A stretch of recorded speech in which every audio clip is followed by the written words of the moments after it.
We're going to get started. Hopefully everybody had a great day yesterday. Hopefully we expect today to be just as good, if not better. We have our abstract presentations the first thing this morning, followed by looking at outcomes during MiECT, and then we'll talk about our clinical trials that we've done, the comics trial and the trial coming up, MiECT trial, and then we'll get to do some simulations in the afternoon after lunch. So without further ado, we'll start with our first abstract, cerebral autoregulation with optical monitoring during cardiopulmonary bypass, and Marianne Szewalski will actually give the talk.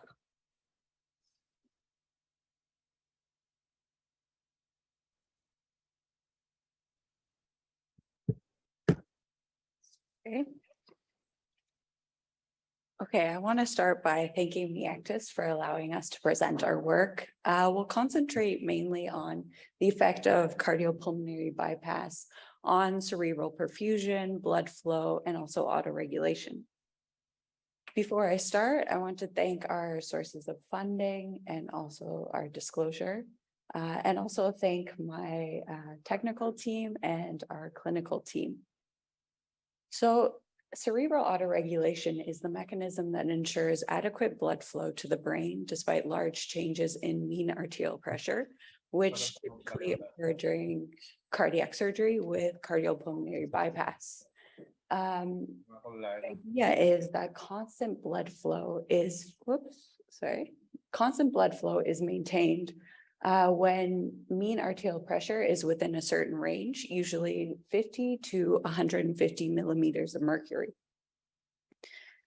During cardiac surgery with cardiopulmonary bypass, MAP is used as a marker of cerebral perfusion by clinicians because cerebral blood flow is currently not measured. However, mean arterial pressure targets are not patient-specific, and certain conditions such as hypertension can shift the range. Also, 20% of patients have been reported to have impaired autoregulation.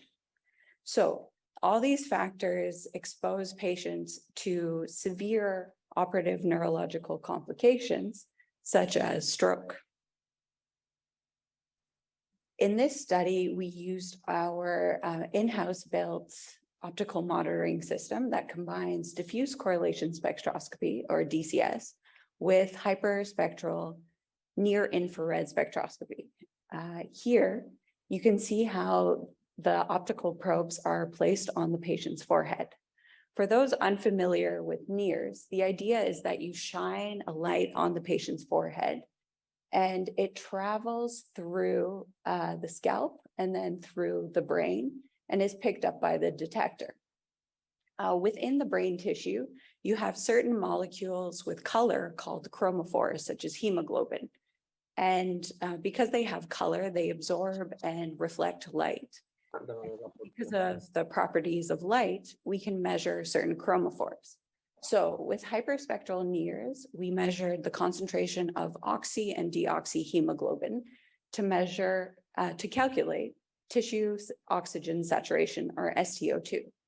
And then with diffuse correlation spectroscopy, we can directly measure cerebral blood flow in the microvasculature. We monitored 16 patients throughout cardiac surgery with cardiopulmonary bypass. Here you have an example of time courses of a patient undergoing cardiac surgery. As you can see here, where the arterial flow is 0, and they go on bypass and then off. So what we did to determine a cerebral autoregulation index is a moving Pearson correlation between mean arterial pressure and cerebral blood flow, which we measured. We came up with a autoregulation index called CBFX in this case. We were interested in CBFX when changes in mean arterial pressure were greater than 10 millimeters of mercury. And now we did the same process, so a correlation between mean arterial pressure and StO2 to come up with cerebral oximetry index, or COX. So the main purpose of this study was to first determine whether our system can measure cerebral autoregulation in real time, and also to compare CBFX to COX.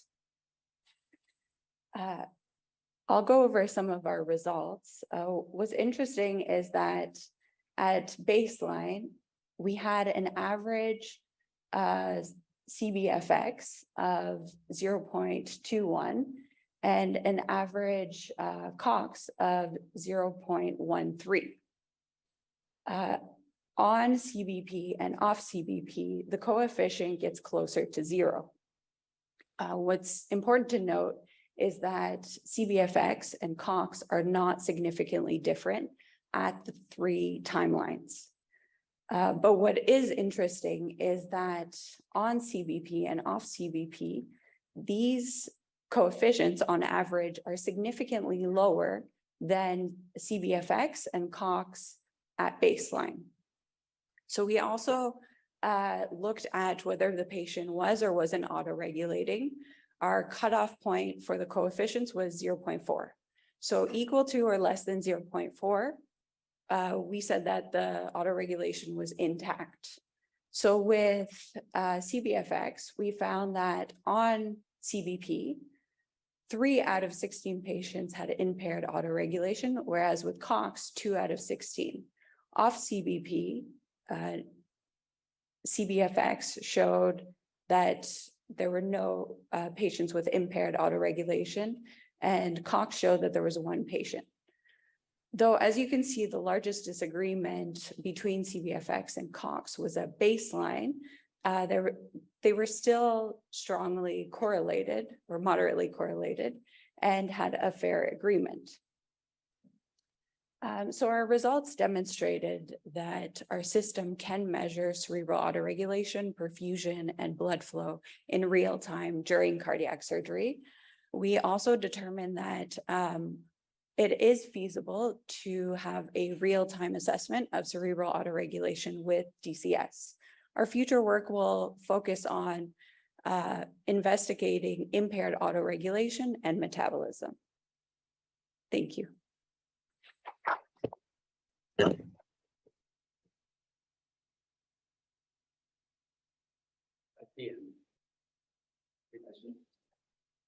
Sorry. Yes, please, questions.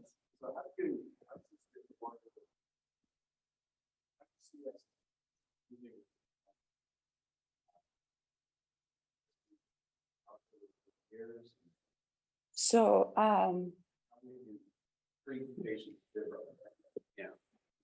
that their cerebral autoregulation is not intact. So this is a good question.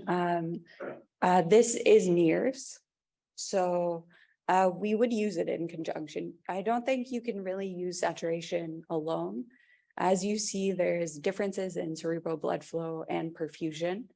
And also the further talks will explore metabolism. So I think in conjunction with perfusion, metabolism, and autoregulation, you can actually determine whether you're exposing your patient to potential complications.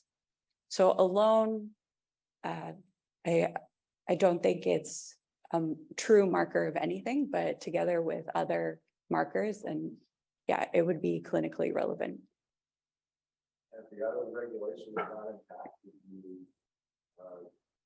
you basically adjust your pressure and not very fully bypass. Exactly. Yeah. So that would be the idea that also we tried to determine the lower limit of autoregulation to make it patient specific. So maybe they're not intact because the pressure is too low. Maybe it's around 60, but that's, or 50, but that's too low for that particular patient. Thank you.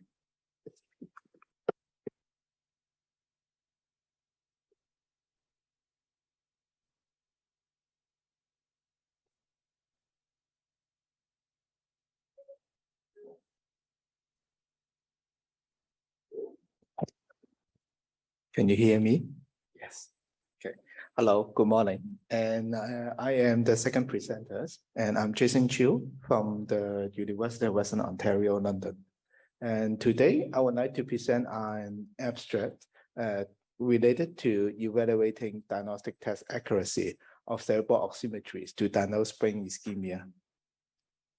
And the main disclosure is this research study was supported by AMOSO and CHR and NASHOT. Give you a little bit of background information. And cerebral oximetries has been used clinically for many, many years. It has been used in cardiac surgeries. It has been used in neurosurgeries, carotid endarterectomies, and a lot of clinical applications to detect brain ischemia during surgeries. But one of the major limitation of using cerebral oximetry is we never validate cerebral oximetry clinically. And we even don't know what is the diagnostic threshold for using cerebral oximetries to detect brain ischemia. And the general definition of brain ischemia detected by cerebral oximetry is dropping around 15% of brain saturations or 20%.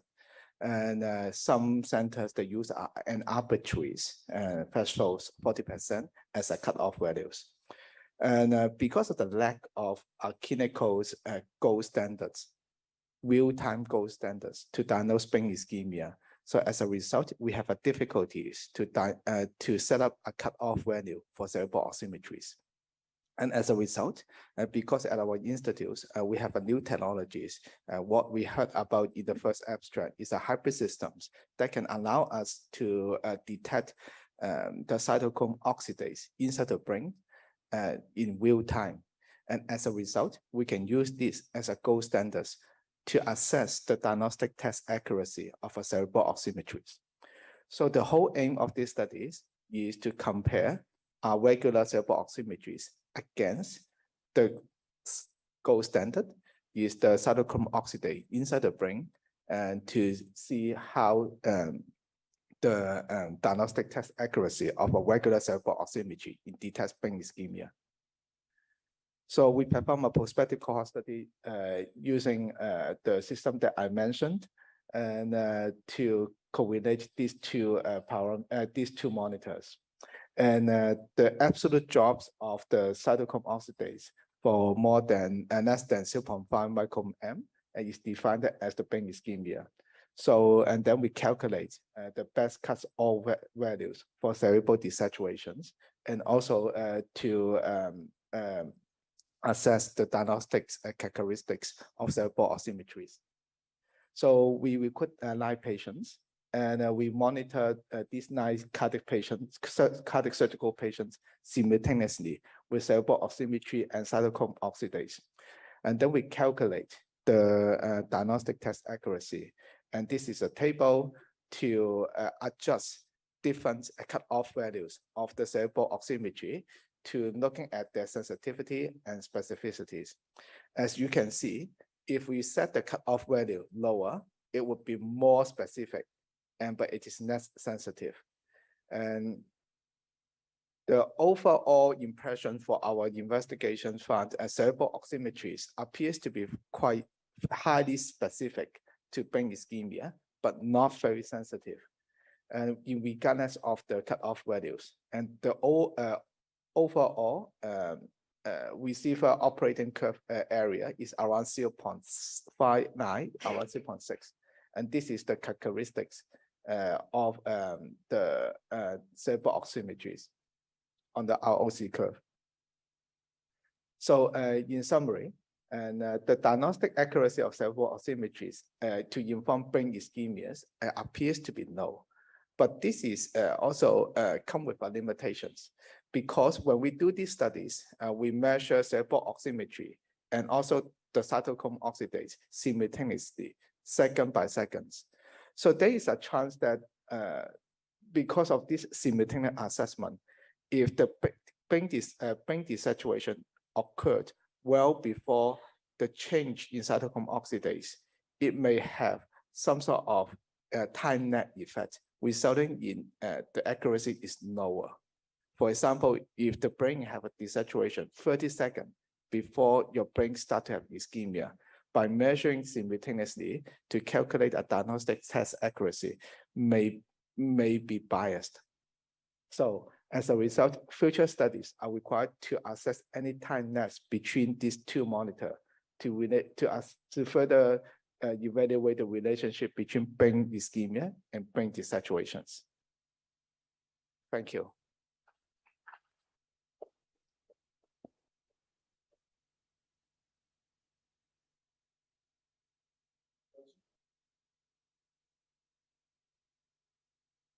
Okay. Thank you.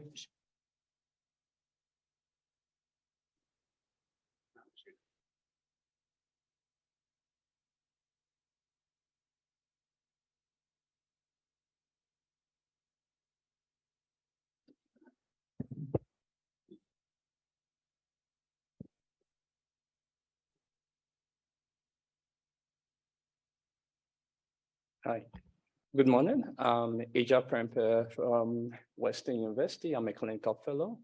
My talk today will be on evaluation of cerebral blood flow, oxygenation, and metabolism coupling during cardiopulmonary bypass using a novel optical imaging system. So this was our team back at Western, and some of them are here. And these are our disclosures. So we know that central nervous system dysfunction following cardiac surgery is not uncommon. We know that in CABG surgery is about 1%, in valve surgery is about 2%, and when you have a combination of both, it's about 3%, and this from the STS database. In order to limit neurological injury, it's critical for us to be able to maintain adequate cerebral perfusion in patients undergoing coronary bypass, and especially this should be done in conjunction with reduction of cerebral emboli and also reduction of inflammatory processes. We know that worldwide, relatively, people tend to use fixed mean arterial pressure targets to try and maintain adequate cerebral perfusion, but this has limitations. First of all, we know that in the cardiac population, patients have cerebral vascular disease and they have wide variabilities in cerebral autoregulation. So some of these patients might be on the pressure-dependent portion of the flow and pressure characteristics of the cerebral autoregulatory curve. Also, we know that mean arterial pressure is not a sole determinant of cerebral perfusion, which I'm going to elaborate more on that in my next slide. However, despite these limitations of fixed mean arterial pressure targets, we know that prolonged periods of cerebral hypotension leading to cerebral hypoperfusion can impede cerebral metabolism, which can cause devastating neurological injury. So we sought out to find out what is the relationship between regional cerebral blood flow, tissue oxygenation saturation, and oxidative metabolism during periods of hypotension in patients undergoing cardiac surgery with cardiopulmonary bypass. So this is a brief review of cerebral perfusion determinants. So we know that in the macro circulation, oxygen delivery is determined by the duration of cardiopulmonary bypass because of the inflammatory processes that happen. Also, our oxygen content, all right, which is a composite of your hematocrit, your partial pressure of oxygen, and your temperature and your oxygen saturation, and also your cerebral blood flow, which is actually dependent on your perfusion pressure, which is your mean arterial pressure minus your central venous pressure over your resistance. And this is quite important because we know that there's been studies done by John Merkin and colleagues, whereby when the heart was translocated, there were increases in your venous pressures, and that ultimately decreases your cerebral blood flow.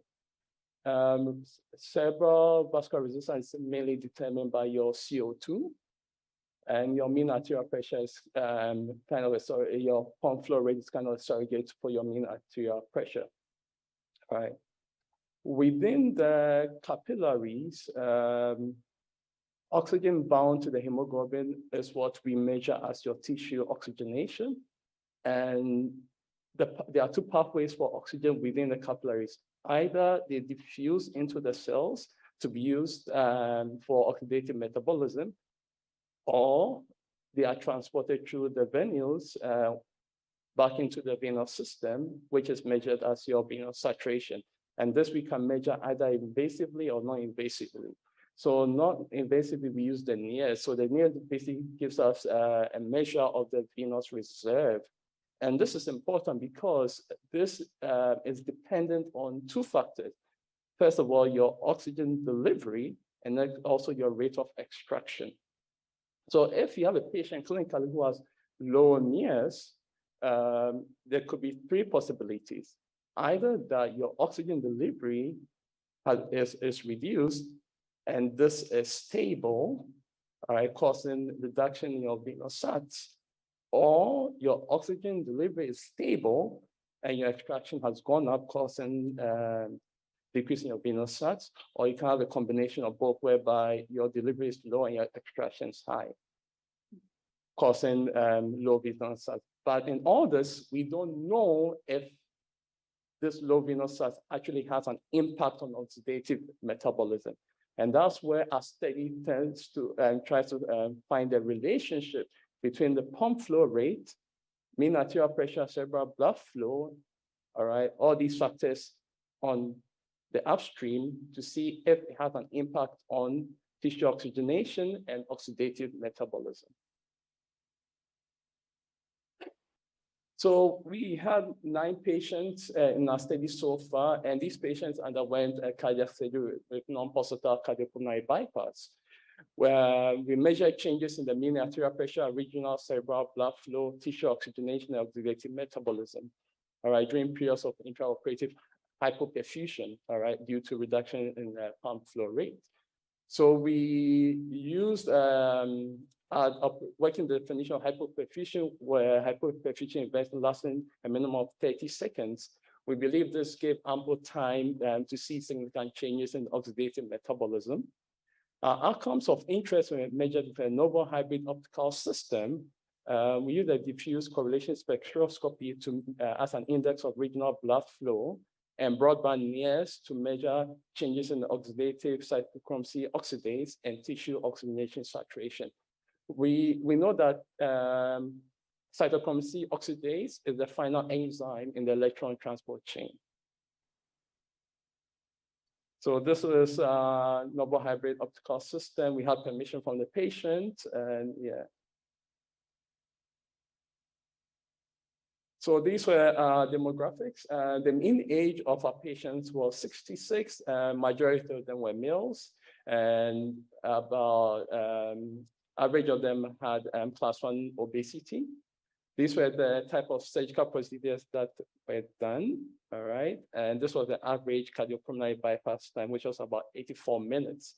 It's interesting to know that AVR was the lowest duration of 63 minutes on bypass, and mini mitral with the MACE was about 143 minutes. I must say we have a very quick surgeon who does our total arch procedures. So these were our results. During periods of hypoperfusion, if you look at this graph, our cerebral blood flow, we saw a fairly linear decrease in cerebral blood flow with decreases in our mean arterial pressure.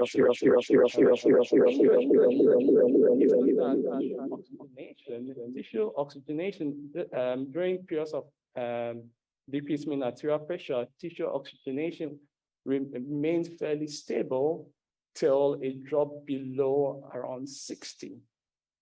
All right, that's when you saw a drop in your tissue oxygenation. And also, similarly with cytochrome C oxidase, changes in mean arterial pressure didn't really affect cytochrome C oxidase till pressures were below around 30 millimeters mercury when we saw a drop. So this is quite interesting because we see that cerebral blood flow has a kind of a dependent relationship with mean arterial pressure, but we don't see that with cytochrome C oxidase and tissue oxygenation.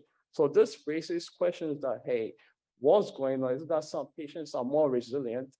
The other thing to note is that with recent studies on the microcirculation, we know that the microcirculatory flow determinants are different from the macrocirculation flow determinant. So with the microcirculation, we know that we have the mechanical theory and the chemical theory. And the mechanical theory, whereby shear stress is a main determinant, and this is basically balanced with production of nitric oxide. And we know that shear stress is further determined by basically viscosity, all right? And we know under cardiopulmonary bypass, we tend to hemodilute these patients. So hemodilution basically reduces your shear stress, and that invariably also reduces your nitric oxide production, and that increases cerebral vasoconstriction, and that might impact on cerebral perfusion. So it's just food for thought as we proceed with this study. So in conclusion, our hybrid system demonstrated the ability to provide continuous monitoring of regional brain health. During intraoperative hypoperfusion events, we noticed that our regional cerebral blood flow changes preceded tissue oxygenation and were followed by changes in cytochrome C oxidase. And of particular note is that this technology might have impact on aortic arch procedures, because we know that under selective antegrade cerebral perfusion, there's a wide range of perfusion strategies that are used from 10 mils per kg per minute of cerebral flow to about 40 mils per kg per minute of cerebral blood flow. So with this system, we might be able to detect changes in cytochrome C oxidase, and which might give us a better indication of which of the two perfusion strategies better preserves oxidative metabolism, or better still, maybe we actually, the optimal range will be in between these two values. Thank you.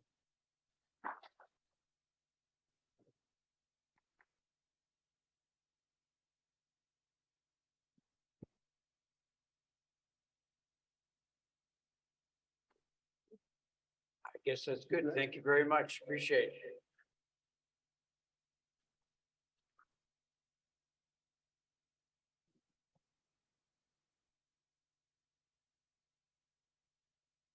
Okay.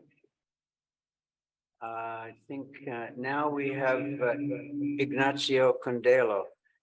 Tips and tricks for volume management in relation to central venous pressure in minimally invasive extracorporeal circulation. Take it away, Ignacio. Thank you. Good afternoon, Professor. Thank you so much. I won't share my presentation, but now is not possible. I have a problem with connection.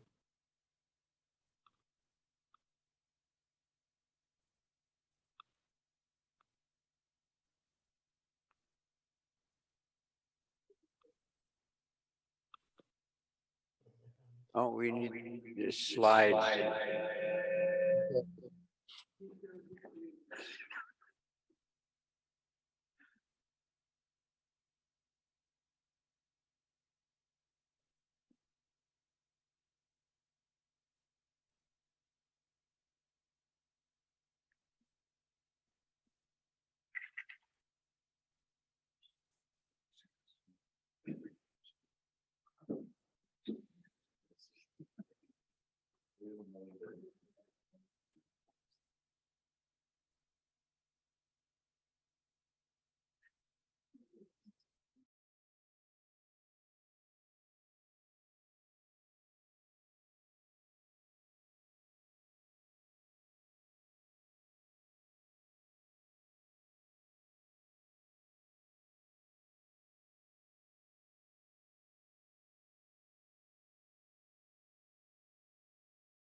Okay, I am here. Do you see the slide? There we go, Ignacio. Yes, slides are up now. Okay, thank you. Sorry for this problem of connection. I am Ignazio Condello. I come from Bari, Italy. I want to thank the MiECTs for this opportunity. And now I present this abstract about the tips and tricks for volume management in relation to central venous pressure in minimally invasive extracorporeal circulation population. This is my disclosure, and the background of this presentation. We found in literature that the use of the venous return is crucial for the goal-directed perfusion. We found that the formula of oxygen delivery it was influenced of the flow and the hemoglobin concentration. And in this graph, we found a correlation for positive interaction of venous return with mean arterial pressure, fluids, and hemoglobin concentration during the conventional cardiopulmonary bypass. In this context, the role of venous return in a goal-directed perfusion is crucial.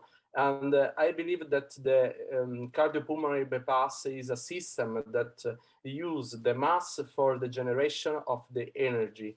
And in the context of minimally invasive extracorporeal circulation, we don't have a hard shell venous reservoir, and we use a soft shell venous reservoir.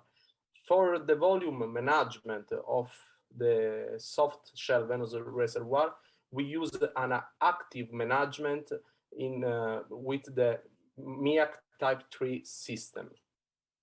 This is the population of report we do a collection of the data on 50 patients that underwent on coronary arterious bypass grafting. And the patients are similar for characteristics and features. And during this approach, we use this circuit is a MiECT type 3 with a soft shell venous reservoir. And we use for the management of the volume the central venous pressure. And we found in 25 patients that reported a 3 and 5 millimeters of mercurius, optimal blood flow during the procedure with empty cavity and a good mean arterial pressure during the procedure between 50 and 70 millimeters of mercurius. In the other context, when the central venous pressure is more than 5 millimeters of mercurius, we found an alteration of the blood flow with a stretch of the cavity, and we use the monitoring of the transesophageal echocardiography, and we found that the a malpositioning of the cannula. In other contexts, without the echocardiographic patterns, we found that the central venous pressure in 12 patients more than 5 millimeters of mercurius, we have optimal blood flow, cavity stretched, and mean arterial pressure more than 70 millimeters of mercurius. In this context, we use an active drainage in soft shell venous reservoir and the use of vasodilatation. When the central venous pressure collected in 80 patients is less than 1 millimeters of mercurius, we found low flow, cavitation, cavity empty, and low mean arterial pressure. In this context, the solution was the reduction of the pump revolution, the Trendelenburg position, and the use of liquids of vasoconstrictor for the nadir of 3 and 5 millimeters of mercurius.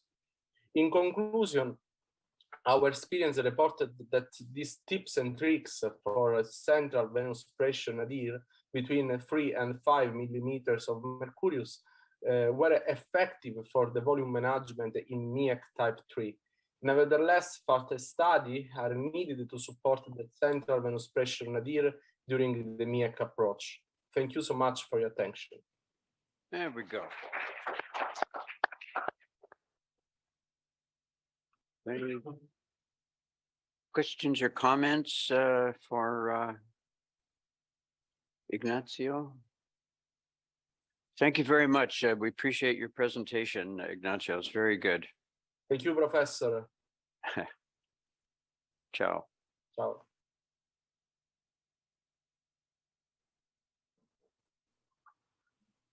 All right. Ciao, Ignacio. Thank you very much. I think we have one further presentation this morning. This is going to from Ms. Stefania Zapp. I'll be talking about conduction abnormalities after TAVI. And where are you joining us from, Ms. Zapp?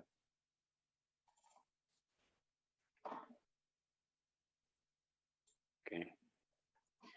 Firstly, I would like to ask if you can see only one screen or two slides. We see two slides. Two slides, okay. And right now? One. Okay, thank you very much. You're welcome. Good morning, everyone. My name is Dr. Stefania Zapp, and I graduated the Medical University of Gdańsk last year. Now I'm working in Szpital Morski, so in the hospital in Gdynia. Today, I would like to talk about conduction abnormalities after TAVI. Transcatheter aortic valve implantation is a procedure that allows the aortic valve replacement via the minimally invasive technique. We can distinguish several access methods, such as transfemoral, transapical, subclavian, direct aortic, and transcaval. Transcaval and subclavian are not shown in this picture.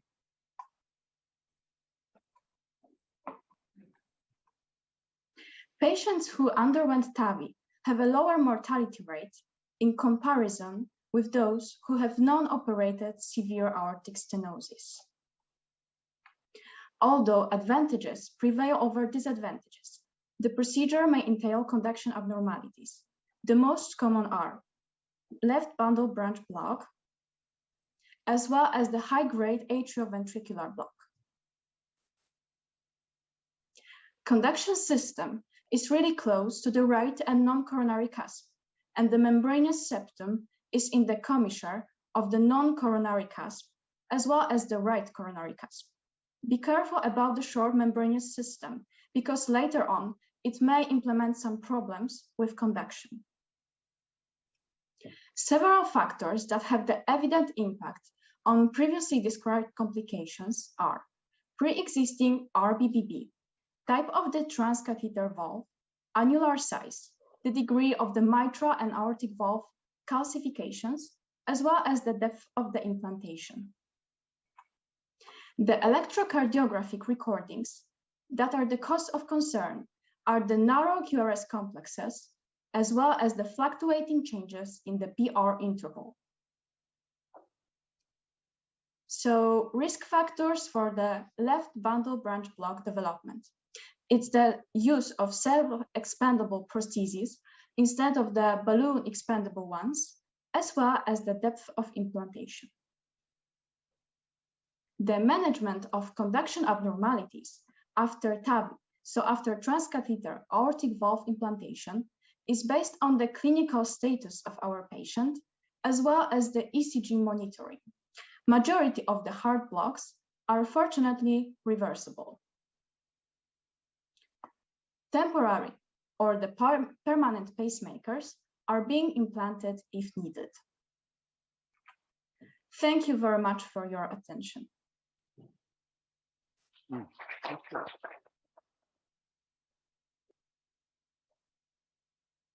Well, thank you very much, Dr. Zapp. Do you have any idea of the number of permanent pacemakers that are required with your TAVI? What the actual rate is? Actually, it really depends because, for instance, in Poland, it's not so common because now we are checking everything, each and every parameter before the operation. So I would say that it will be like 20–30% of patients. Okay. And I'm saying, so you're pre-selecting the patients that have certain conducting abnormalities, and they're at higher risk for requiring a pacemaker? Is that what I'm hearing? Yes, exactly.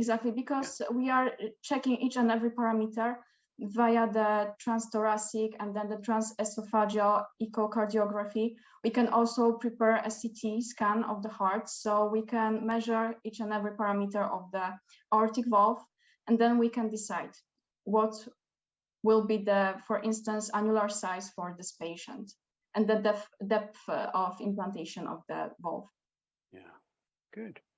Well, thank you very much for participating. Any further questions or comments about this this paper? Thank you so much. Thank you very much. And I think on that note, we'll carry on with the live program. We now are going to be having a talk on the current literature in support of MiECT by Dr. Polychronos Antonitsis from the EHEPA University in Thessaloniki, Greece.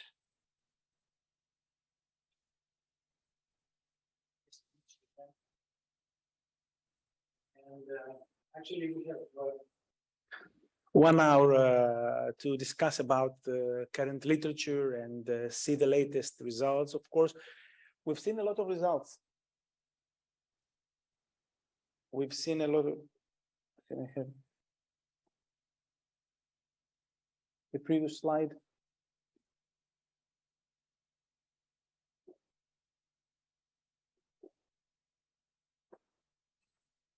So I'm not sure that this is the correct presentation.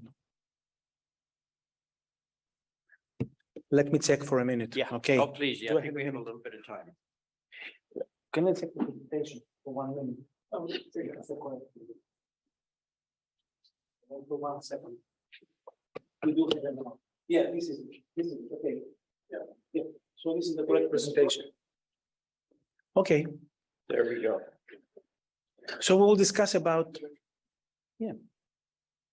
So we will discuss about results of evidence-based medicine, because actually when we want to create guidelines or to promote a new therapy or to promote a new condition, we need to have evidence-based proofs that this works. And it's very, very important to know which are the basic evidence besides minimal invasive extracorporeal circulation. So preparing this talk, I decided to give you the best available evidence. There is the best available evidence that you can find nowadays. And then in order to have more interaction, we can discuss about that. We'll have time to discuss, and also we will have some time to play a little bit and to become it more interactive. So I will just need your time and attention, and I hope that you will have a nice time during the last hour. So you can find the best available evidence on minimal invasive extracorporeal circulation in this position paper that was published in 2016 and is going to have an update, I believe, that within the next couple of months. So all available evidence is gathered here, and as we said yesterday, it's a collaborative effort of cardiac surgeons, of cardiac anesthesiologists, and cardiac perfusionists from 24 departments working together to consolidate the evidence on the effects and the advantages of minimal invasive extracorporeal circulation.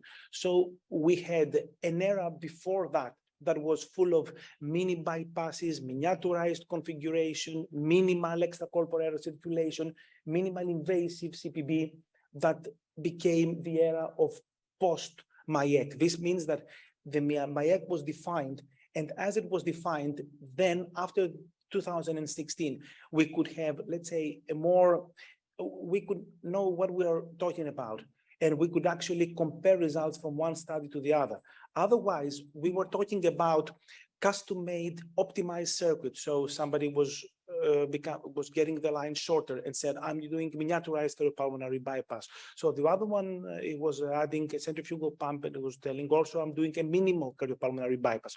So after defining what are the main components and the additional components of MiECT and what MiECT strategy is, that is a multidisciplinary anesthesiological, surgical, and perfusion management, and that needs to be a closed circuit, then we can actually have studies and results that we can compare them more properly. So that was the main goal, that was the main advantage of having this paper. on our hands. Secondly, it was the types. So there were types of MiECT starting chronologically from type 1, that is literally an ECMO, Apostolos Deliopoulos explained yesterday, going to type 4. And this is very, very important for defining the type of the circuit so that we know what kind of procedures can be performed, what kind of complications we may expect, and also we compare the results between the different types. Discussing with Rob Baker, he insists that conventional cardiopulmonary bypass is no longer the case.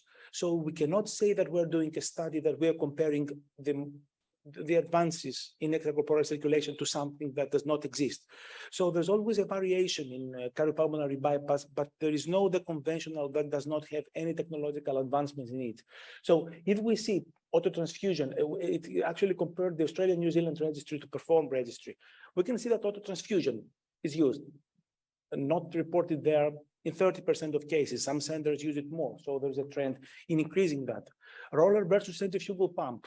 It's 85%, 64%. Biocompatible surface coating, tip to tip is literally 0. So there is a part that is not biocompatible, but all but cannula, 91 to 96%, and all the configurations are open. While we discussed yesterday about goal-directed perfusion, so how many are having blood gas monitoring continuously? Not reported in the Perform registry, only 50%. In the Australian New Zealand registry. So the cardiopulmonary bypass, the whole concept goes upon minimization. So there is definitely a need to develop and implement criteria for reporting equipment and practice of CPB. And this is actually the case. It would be a great achievement to have a MiECT registry. We do not have that right now, but instead of that, we have the comics and the MiECT study that is going to start.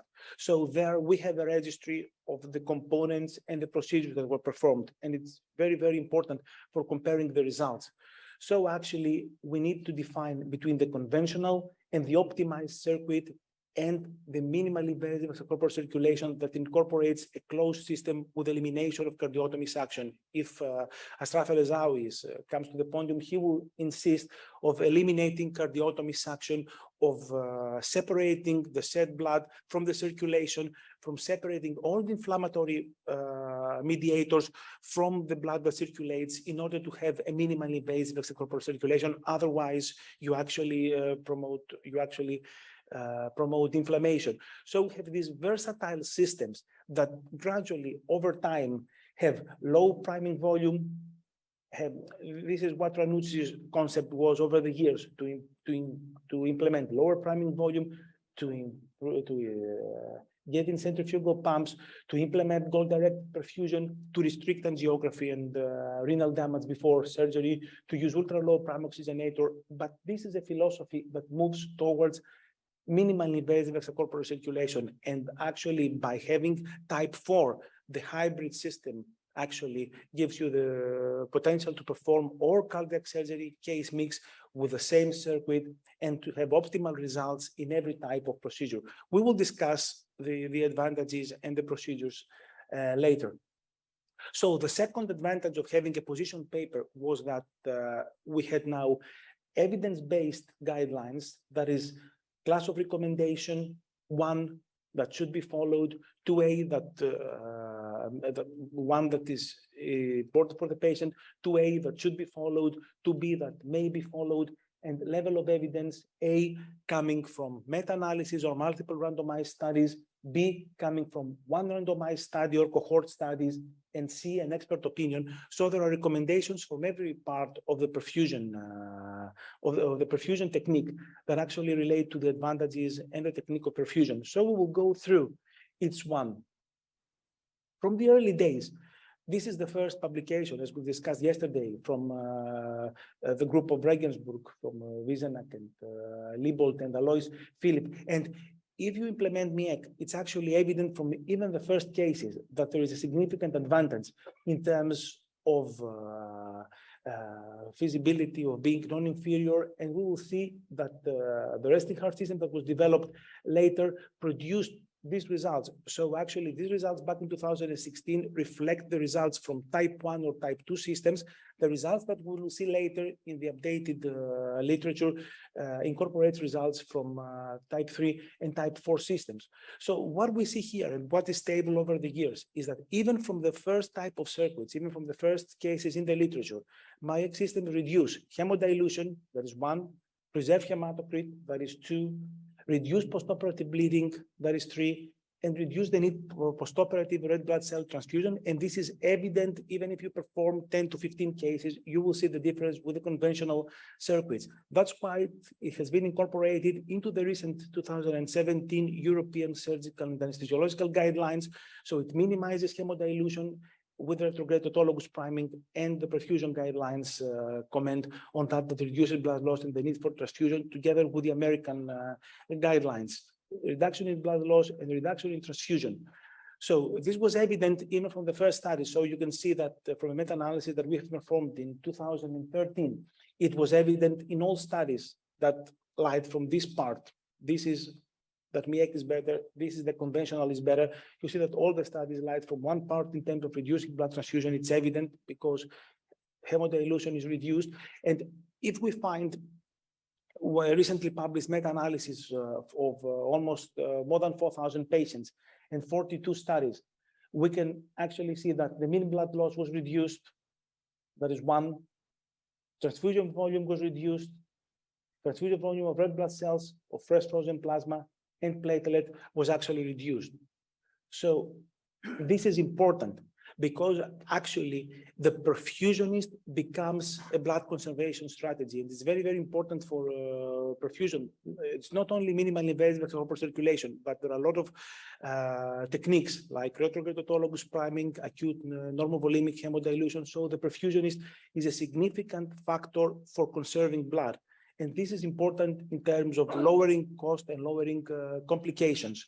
Several recent studies have shown the same trend. Transfusion requirement of factor BC was lower in minimally invasive extracorporeal circulation, is consistently low. And it also reduces the intravenous fluid intake. What's the reason? What's the rationale? The rationale is reduction in hemodilution. And this is a very, very nice graph produced by the team from Regensburg. And you can see that for a range of BMI, the serum hemoglobin, the round is a conventional and the minimal is the triangle. So you can see that the serum hemoglobin was increased for all BMIs in minimally invasive extracorporeal circulation after CPB compared to conventional cardiopulmonary bypass. And this difference makes almost 2 grams per DL. So it's about 6% in hematocrit. So there is a difference in hemodilution. And also this actually is reflected in the cardioplegia. So with Calafiore cardioplegia, minimally invasive extracorporeal circulation produces minimal hemodilution as compared with Calafiore and Brett Snyder with a conventional. So that's the reason that mini cardioplegia, warm blood cardioplegia, we use Calafiore cardioplegia that minimizes hemodilution in minimally invasive extracorporeal circulation, whereas Calafiore plus Brett Snyder significantly hemodilute patients in the conventional arm. Is hemodilution important? Yes, it's very, very important. And Marco Ranucci has provided consistently over the years evidence from a large database from Policlinico in Milan that severe hemodilution is associated with increased mediastinal bleeding, need for red blood cell, fresh frozen plasma, and platelet transfusion, and also risk of thromboembolic events. And actually is a determinant hemodilution of early postoperative hyperlactemia. That means activation of the anaerobic cascade. The critical threshold for hematocrit, it was actually set at about 24. So at about 24, the percentage of acute kidney injury starts to increase in an exponential fashion. So actually, the quest for more physiologic perfusion, as Marco Ranucci implies, with all these measures applied all over the years, actually points out towards a direction. And it's not advisable, let's say, to use one by one, but go rather for a modular minimally invasive corporal circulation that will actually combine all the circuits. If you ask if it's bad to transfuse the patient, yes, the answer is simple. It's not good to transfuse the patient's anemia, and transfusion is related to complications. You can see that the range of any serious complication is far increased in the STS database, also pulmonary complications, mortality, sepsis, wound complications. So it's bad to transfuse. It's good to preserve the hematocrit. And the only way to do this is by reducing hemodilution with minimally invasive proper circulation. That's a very, very potent advantage that you can see even from the first studies. Discussing on blood management, we cannot miss coagulation. And actually, it was Adrian Bauer here yesterday who said that low anticoagulation protocols are strongly facilitated with minimally invasive extracorporeal circulation. So I will actually emphasize on his results. So he did 71 patients randomized to target ACT of 300 versus target ACT of 450. This is the endothelin production. That is the endogenous thrombin production that is the same. These are parameters from the thromboelastometry, D-dimers, and fibrinogen. And the main result is that in the cohort of reduced ACT, the requirements in heparin were lower, 32,000 units versus 50,000 units. And what John said yesterday, the important is that the protamine administration was lower. So it was 18,000 units versus 30,000 units. And this is important for maintaining the coagulation cascade intact. So minimally invasive extracorporeal circulation strongly facilitates low ACT protocols. In our department, we have actually performed a detailed testing of the coagulation integrity. And this is actually the algorithm following ROTEM, rotational thromboelastometry. So if you find any of these abnormalities, then this is the steps that you need to follow. So in a cohort of MiECT patients, we found that we had this type of ROTEM abnormality in 56% of patients, but this doesn't mean that the patient bleed. So you combine the laboratory criterion with the clinical criterion. So this doesn't mean that the patient bleed and require factors. So only 10% of patients required PCCs. This is full spectrum cardiac surgery, high risk and emergency cases included.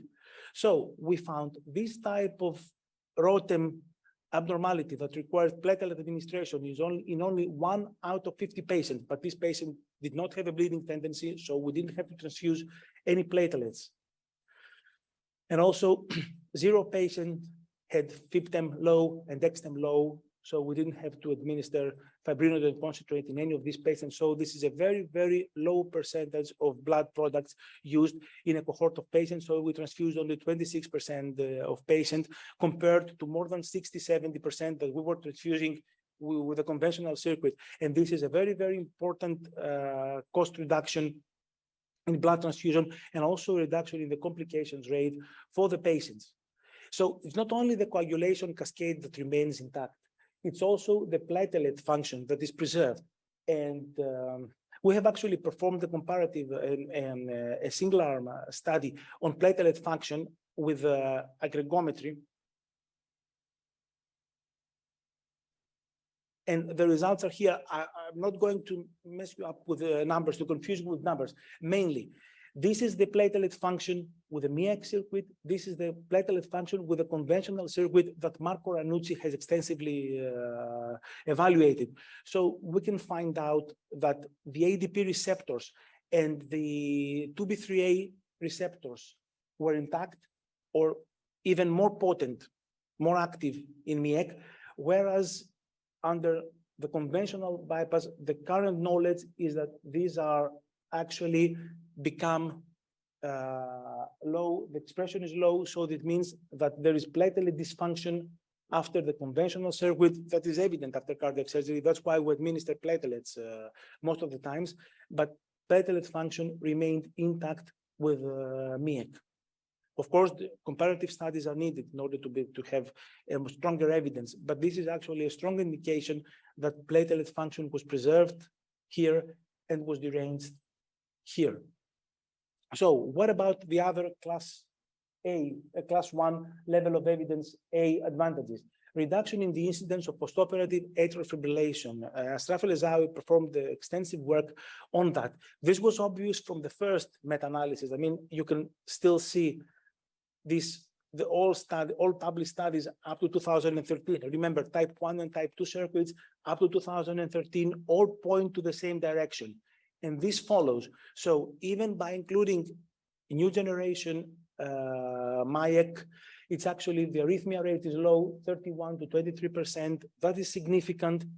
And Ashraf El-Ezaoui in recently published articles looking for predictors of postoperative atrial fibrillation beyond hospital discharge, which is very, very important because, you know, we're doing an ECG that is normal. The patient is going home and then we have a call that the patient had a stroke. So it's important how you follow up postoperative atrial fibrillation. You're doing it for how long, and you're doing it with just intermittent ECGs, or you're having Holter evaluation. So the type of extracorporeal circulation used was the stronger was a stronger risk factor for atrial fibrillation postoperatively. Okay, at all ages. In terms of preservation of renal function, we've discussed yesterday that renal function is the most accurate perioperative indicator of perfusion, of optimal perfusion during the intraoperative course, because it's far more difficult to evaluate the brain function. So renal function is a target for minimal invasive extracorporeal circulation. And this large meta-analysis of almost 2003 patients, it's a network meta-analysis. So it took studies that were performed with minimal invasive extracorporeal circulation, with conventional, and with off-pump. And he actually took all the patients and created multiple comparisons between them in order to reach the conclusion that minimal invasive extracorporeal circulation, mainly with type 2 and type 3 circuits, was better than beating heart surgery, for beating heart coronary surgery, and conventional in terms of mortality, reducing mortality, myocardial infarction, stroke rate, postoperative atrial fibrillation, and renal dysfunction that we talk about. And this was actually confirmed in other large-scale studies from the team in Regensburg, who is having the largest series nowadays. We can see that dialysis rate after cardiac surgery is significantly reduced with MiECT, and also this reflects mortality rate as well. What about improved myocardial protection? There was an evidence for improved myocardial protection with minimal invasive extracorporeal circulation. Okay, this could not be attributed to the cardioplegia strategy. It's mostly an effect of the strategy of the reperfusion strategy, that the whole environment of reduced inflammation and improved mean arterial and increased mean arterial pressure provides condition for a better recovery of the myocardium. And this is also reflected in multiple meta-analyses. The rate of myocardial infarction was lower, and this is actually an effect that was more evident in the first generation studies. Class 2A, level of evidence B, reduction in inflammation, in inflammatory markers. It's very, very difficult to assess inflammatory response during CPB. Every researcher uses different types of markers, different types of biochemical markers. You need sometimes a higher sample to assess it, but definitely we had evidence even from the first study that was a reduction in inflammatory response, and the group from Barcelona gave us strong evidence that MiECT produced less inflammation even after beating heart surgery. So this is the OPCAB in terms of these types of biochemical markers, and the blue one is the MiECT. It's evident that it's a randomized study. So even if a randomized study, MiECT produces less inflammation than beating heart surgery. And also, as we discussed yesterday, it's shed blood separation should be performed with minimal invasive extracorporeal circulation, as there is significant reduction in the inflammatory markers that are present in the shed blood. So it's advisable to separate said blood in order to reduce the inflammatory response. And the said blood is deleterious, as we can see from this very, very nice graph. So it produced cell-free hemoglobin, and oxyhemoglobin is produced in the pericardial space. And this is combined with the reactive oxygen species that have been created by the oxidative burst with the primed leukocytes that actually have migrated into the pericardial space and became activated. So the combination of activated leukocytes plus oxyhemoglobin creates an environment that actually has a strong effect on the atrial cellular membrane. It creates an inflammation and instability, and the result is atrial fibrillation. Okay, so that's why this blood is activated and could create a problem. Gaseous microembolism is reduced and neurocognitive function is preserved. And as we actually conceive, as we actually see, stroke is actually the tip of the iceberg of neurologic damage during cardiac surgery. So if you go for a difference in stroke, you need to randomize 3,000, 4,000, 5,000 patients because the rate is low and it's either embolic or either related to hyperperfusion. But the iceberg, the largest volume of the iceberg that is beyond is neurocognitive decline and delirium. And these are very, very important indicators of a neuropathy, encephalopathy, or a neurologic damage that occurs during cardiac surgery. And we can actually see from recently published meta-analysis that the stroke rate may be similar. So we don't go to find difference in stroke rate, but we are searching for differences in more thorough, in more detailed, in more sophisticated parameters. And we have actually performed a randomized study with a type 2 MiECT with a very, very detailed neurocognitive evaluation of patients 1 and 3 months after cardiac surgery. And we found that there was a strong neurocognitive decline in patients operated with conventional that was not evident in patients operated on minimally invasive extracorporeal circulation. So this effect was actually related to the desaturation episodes that happened during the course of during the intraoperative course.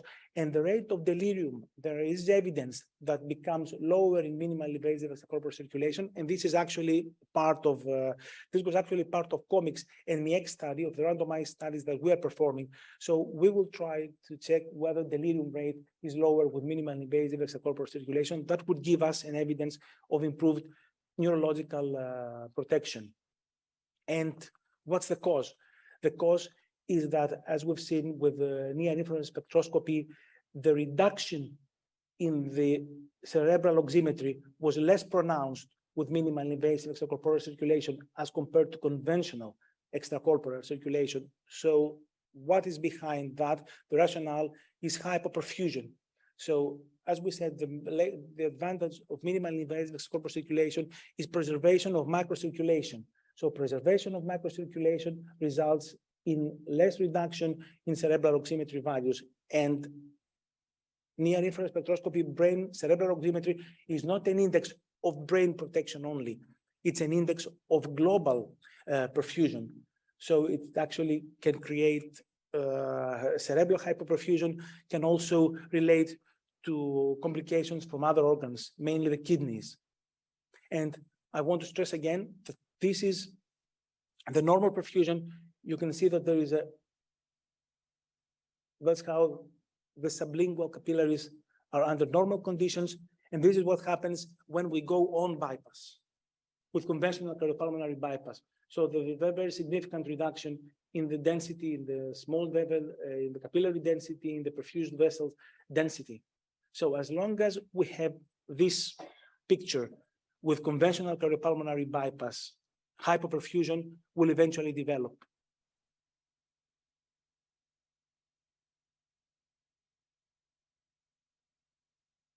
And this is actually a comparison of the curves that we obtain with minimally invasive with MiECT. That's a straight line.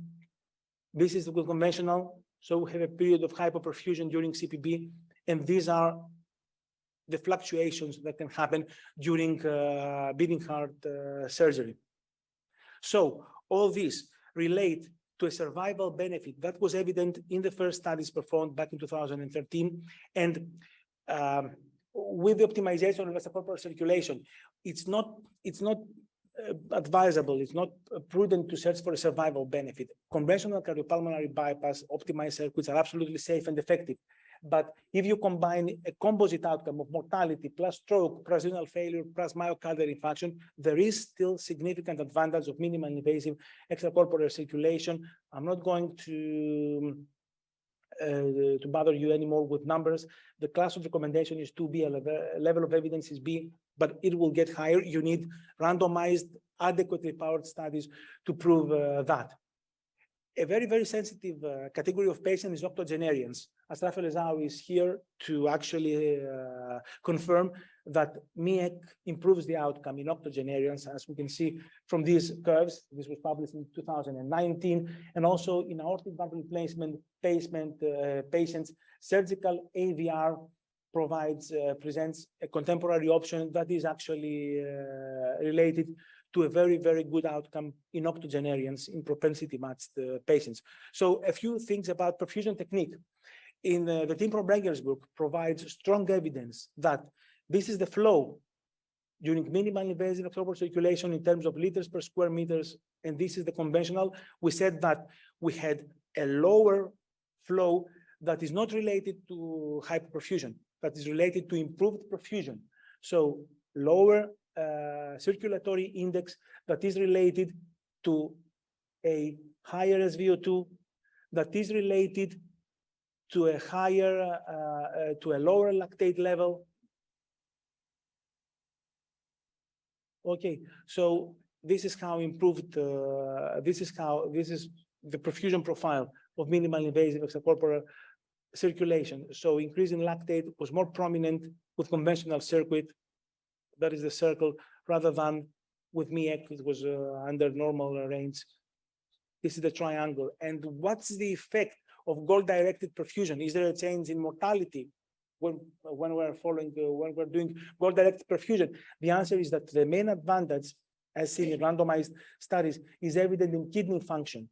So actually, goal-directed perfusion can affect kidney function and can actually prevent renal injury in a significant proportion of patients. And it's not only the nadir DO2 that plays a role. It's also the time that the DO2 index is below what we call as a normal. It's below 2070 mLs per minute per square meters, or this.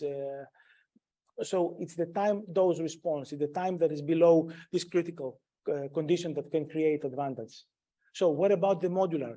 So the reply to every safety concern is doing modular minimal invasive extracorporeal circulation that can actually give an answer to air handling, to an unexpected scenario of massive air entrainment, to volume management, and to blood salvage in complex procedures. So this is the modular type. We discussed extensively yesterday about what we can do in order either to have it in the circuit pre-connected or to connect it with smart connectors.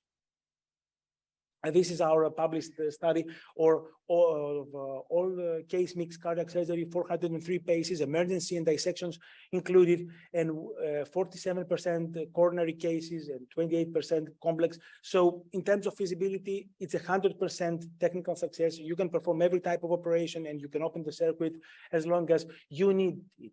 And what's the need for correction? The total need was 6%. But if we exclude dissections, then the true conversion rate is 4.5%. It was 18 out of 396 procedures.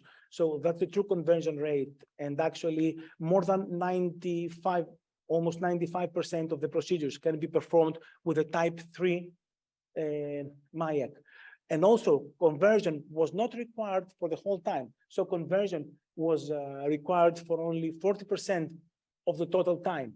And the reason for conversion was air entrainment in almost third-fourth of the cases, massive bleeding, and inadequate venous drainage in only a couple of patients. And this actually, the concept is followed by Braunschweig and Göttingen and by the Ulm. So actually Sanders establish and follow this principle. And looking back in the literature, we performed a systematic review, and we found that the percentage of conversion, the need for conversion, ranged from 2% in the literature to 4.5%. But we say that we mean that this rate is true, and it actually applies to real world.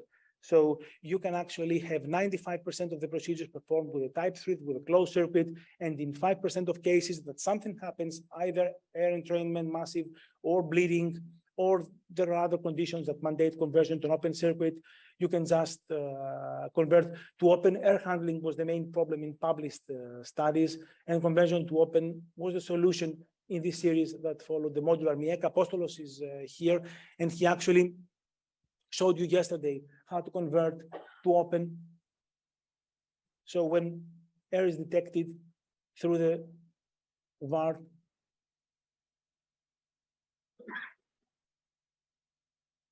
he will actually open the circuit. The surgeon will correct the problem, and the circuit will then back to the closed configuration.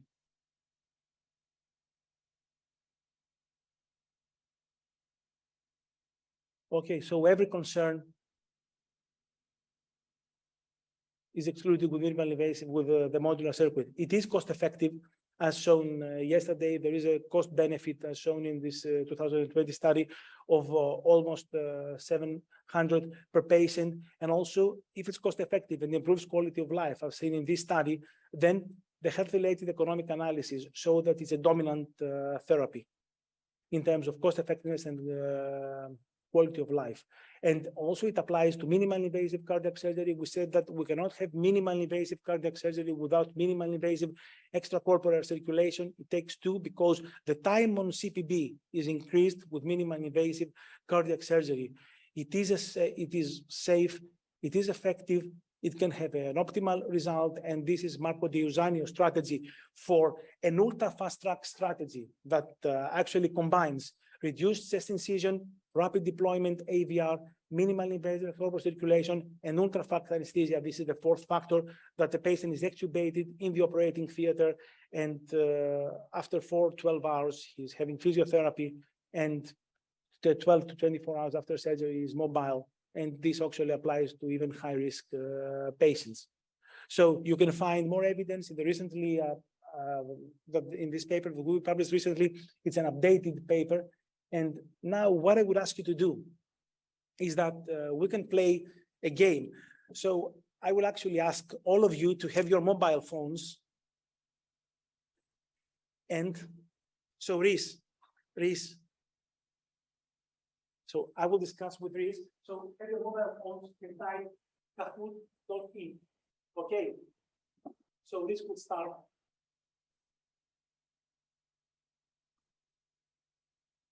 The classic mode.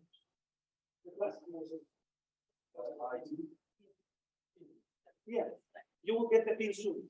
Okay, so please, all of you, have your iPhone, have your phone in your hand, and type 666-688.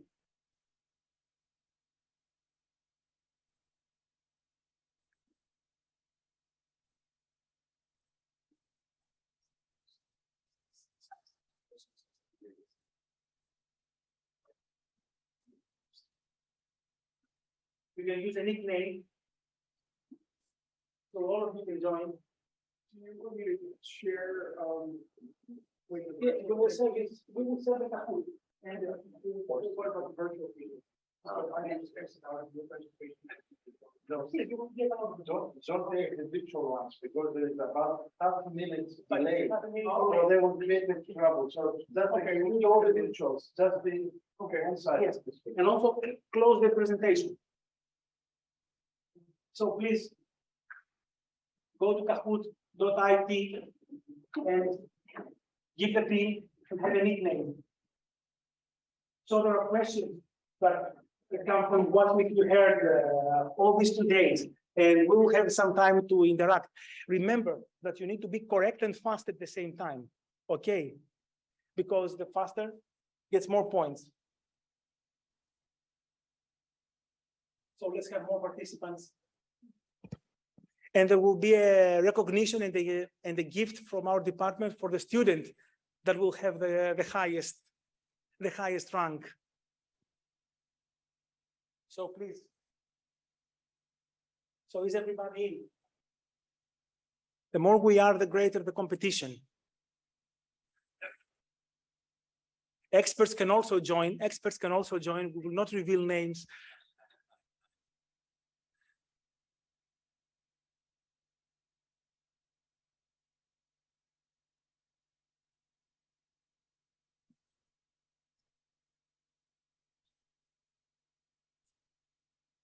So is there anyone that is having problem in joining? Okay. So Reese, can we start?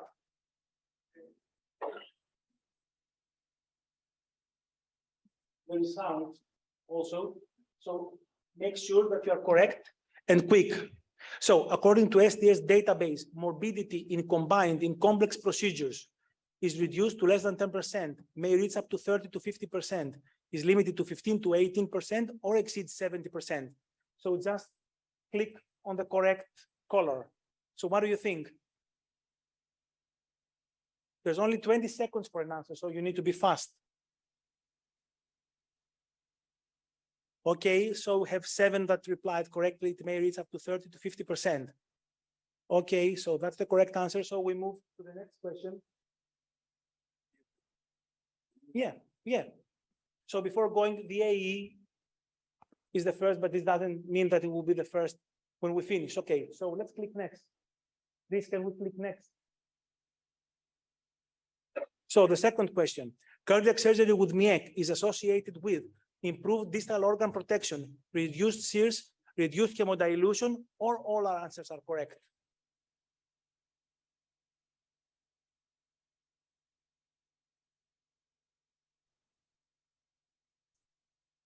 Yeah, that's an easy one, but remember to be fast. Okay, so I'm glad that 17 out of 19 replied that all answers are correct. Next, to see the rank. So now AE is the first, a very strong player. Sarah and Tiger follow. Okay, let's go to the next question. When MiECT was developed in the early 50s, in the late 70s, in the early 2000s, or in the early 2010?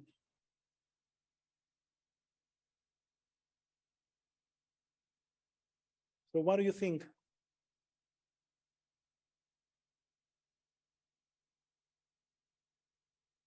So it was developed in the early 2000s.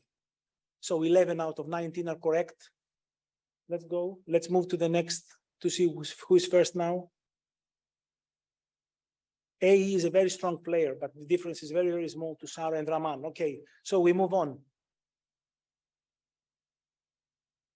There are a lot of questions, so please don't lose your faith. You can win. Is a cell safer mandatory in MiECT? Is it true or false?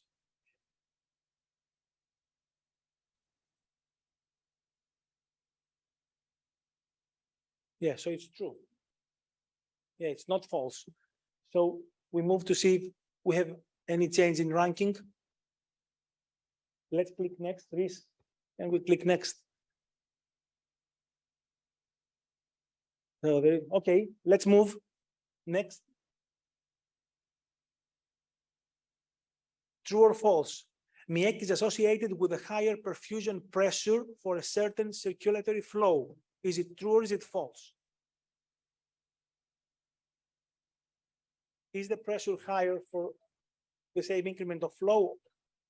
Is it true or false?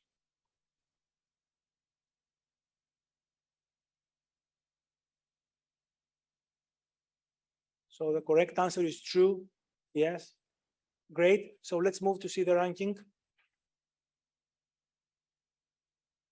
So AE is on fire,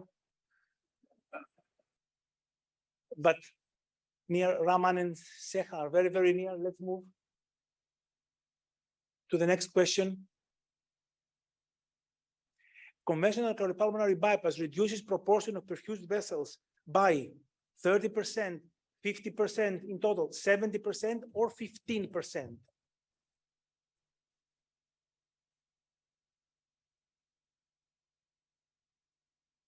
What do you think? Be quick, because even if you know the answer, be quick. So as the image was showing, it's 50% reduction with cardiopulmonary bypass. So the correct answer is the blue one. Okay. So we actually confused you. Let's see the ranking next. Oh. Now A got mad, and I think he will answer. And okay, so let's click next. There are a lot of questions now. You can win. A MiECT strategy involves the perfusionist, the cardiac surgeon, the cardiac anesthesiologist, all three working as a team. Okay. Okay. So we move to the next question. This was easy.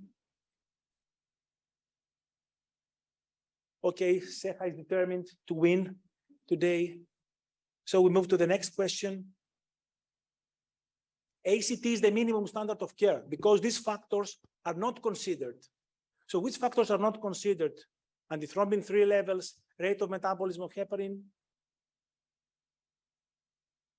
All are correct. Next. Okay, next. Okay, next. Okay, next. So point of care coagulation management includes thromboelastometry, thromboelastography, heparin management system, platelet aggregometry, or all these parameters.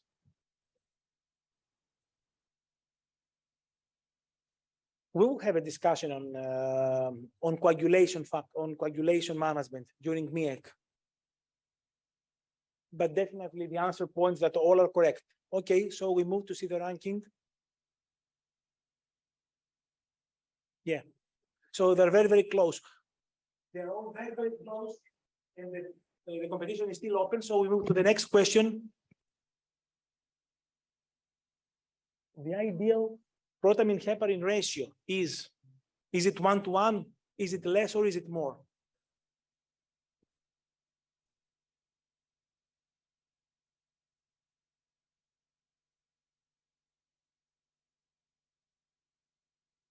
We will discuss on that later. So the correct answer is that the ideal ratio is lower protamine to heparin. We will discuss on that with Dr. Argyriadou. So we move to see the ranking.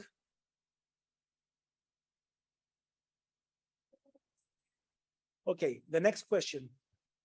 There's a very, very strong competition. The characteristics that make MiECT neuroprotective are heparin bonded circuits, cell saver processing, preservation of hematocrit, all are correct.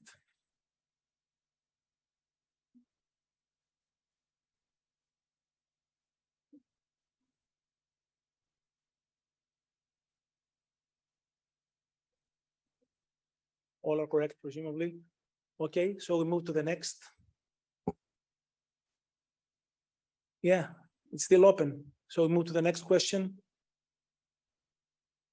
Cerebral oximetry is a monitor for cerebral perfusion, global perfusion, surgery of the aortic arch, or high-risk patients in MiECT philosophy.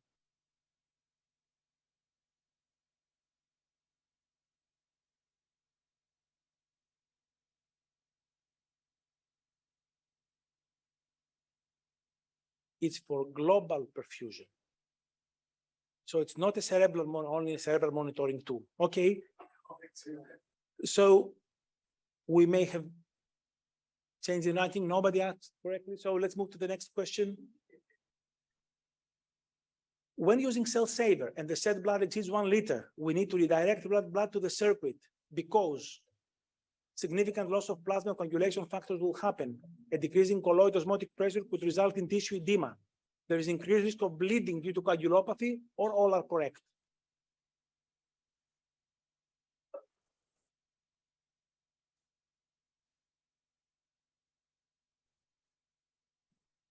Okay, all are correct. So let's take some points. Let's go to the next. Yeah, okay, we move. There's still plenty of questions. There are still plenty of questions. True or false? quick three-stage venous cannula is indicated exclusively during assisted venous drainage. Is it true or is it false?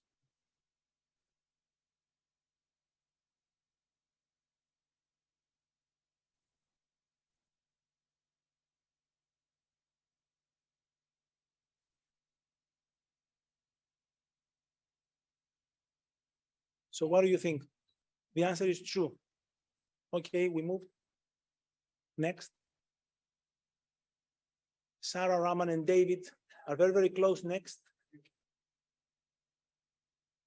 Surgical technique during MiECT mandates a bloodless surgical field, continuous communication with the perfusionist, meticulous surgical maneuvers, and all these.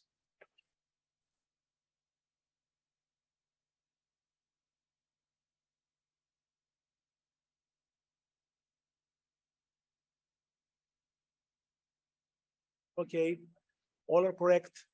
We move to the ranking. Sarah is the first. Let's move to the next question.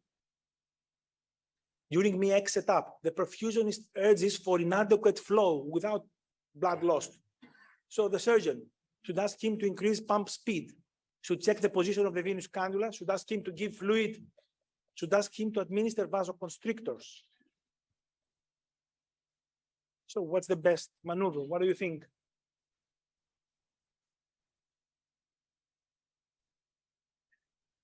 Yeah, check the position of the venous cannula. Okay. Sarah is very, very good. We move to the next question. Which is the most common site of inadvertent air entry during surgery on MiECT? The arterial cannula, the venous cannula, the vents, or the cardioplegia line?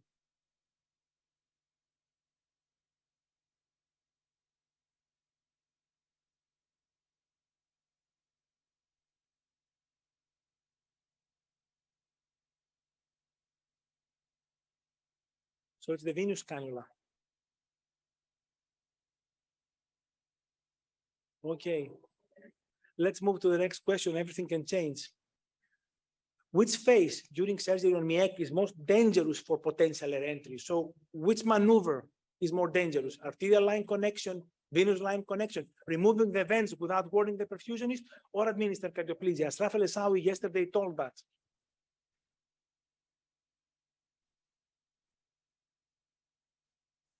So which maneuver is more dangerous? Removing the vents without warning the perfusionist. That's correct. Let's move. Sarah, yeah. So the order has become Sarah is the first. What is optimal perfusion? Cardiac index more than 2.4, adequate oxygen delivery, sufficient cerebral oximetry, all of these parameters.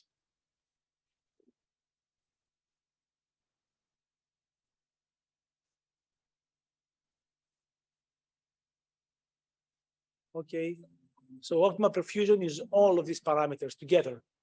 Let's move to the next. And the next. Which is the lower limit of DO2 index to provide sufficient oxygen delivery to the tissues? So this is a GDP question. More than 240, 200, 272, or 400 mLs per minute per square meter. So this is a theory question.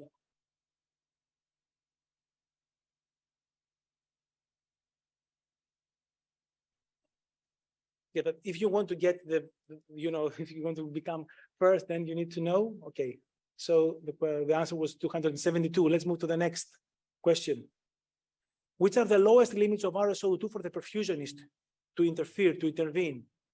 Minus 5% baseline, 10, 15, or 20?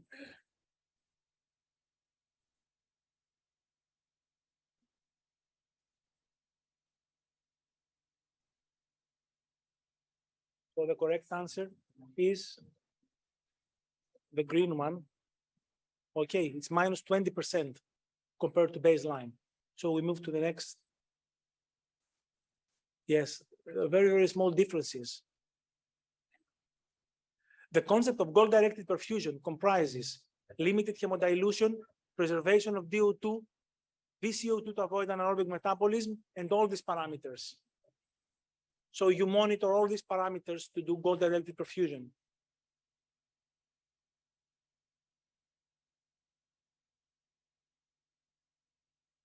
And the correct answer is the green one. Yes. Let's move to the next. Next question. True or false? Is type 1 MiECT an ECMO circuit? True or false?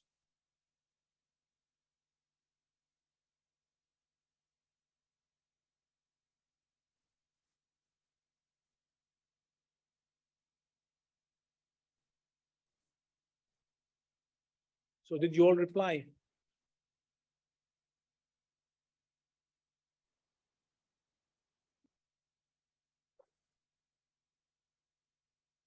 So the answer is that's true.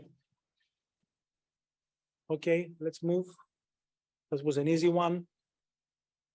Let's move to the next question. You can still win. A type 2 MiECT includes a soft bag, is used for cabbage only, includes a venous hair removing device, or is modular. What is a type 2 MiECT circuit? Soft bag, hair removing device, cabbage only, or modular. So the correct answer is the yellow one. Okay, let's see the ranking. Sarah, Marianne, Raman, David, and B.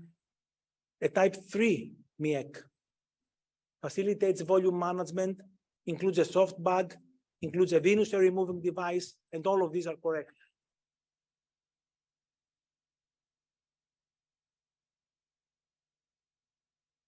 So what do you think?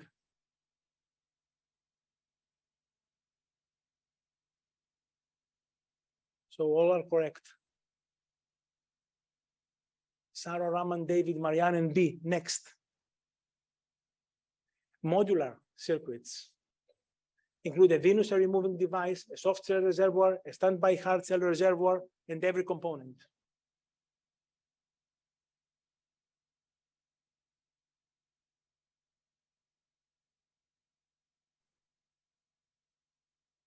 So the correct is the green one. Okay, so we move. Sarah, Raman, David, Marianne. When the patient is hypervolemic, you need to extract volume to the soft bag. You turn the patient to anti-Trendelenburg position. You could use vasodilators, or all are correct.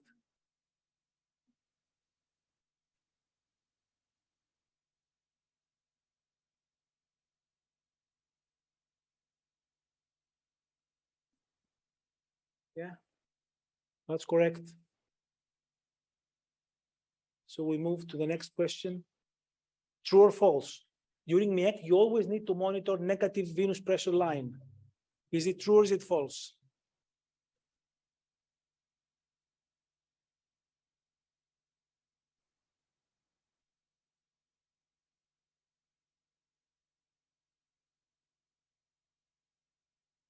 Okay, that's quite easy.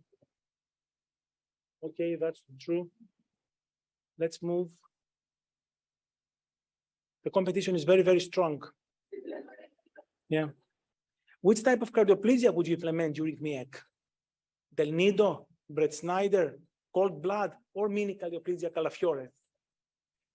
Which type did we say is most convenient?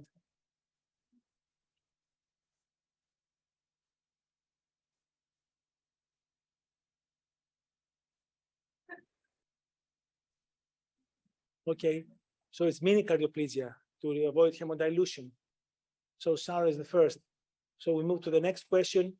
Optimized DCC differs from MiECT as it lacks a centrifugal pump by compatible surfaces, closed circuit, closed configuration, or short tubing. So what do you think?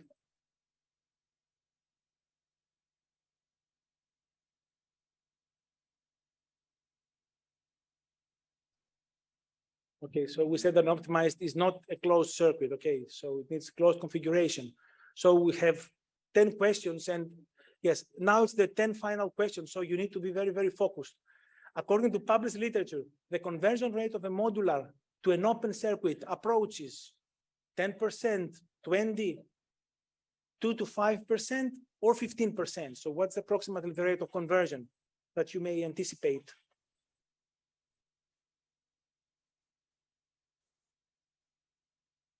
So it's roughly 2 to 5%. That's what we said before. So the correct is the third one. So Sarah is the first. Every question counts now. Every second counts. MiECT increases thrombin production, preserves platelet count, preserves coagulation function, or increases fibrinogen levels. So this is a theoretical question about the coagulation cascade. And the correct answer is the yellow one. It preserves coagulation function. It does not preserve platelet count, it preserves platelet function. So this was the trick over there. So fun guy is moving on. Goal-directed perfusion is related to reduced mortality, reduced rate of transfusion, reduced stroke rate, or incidence of acute kidney injury in evidence-based medicine. So is there a difference in transfusion, in stroke, in mortality, or in acute kidney injury rate? Of course, yes, in acute kidney injury. Let's move to the other question. Yes, it's, I mean, there's a very, very strong competition. MiECT combined with minimal invasive cardiac surgery is not feasible, facilitates fast track recovery, reduces CPB time, or mandates modular configuration. So which is the correct answer?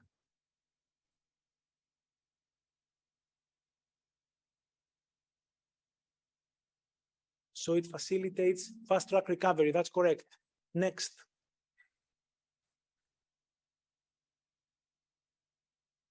MiECT offers better quality of life, cost effectiveness to healthcare, reduced hospital stay, or all.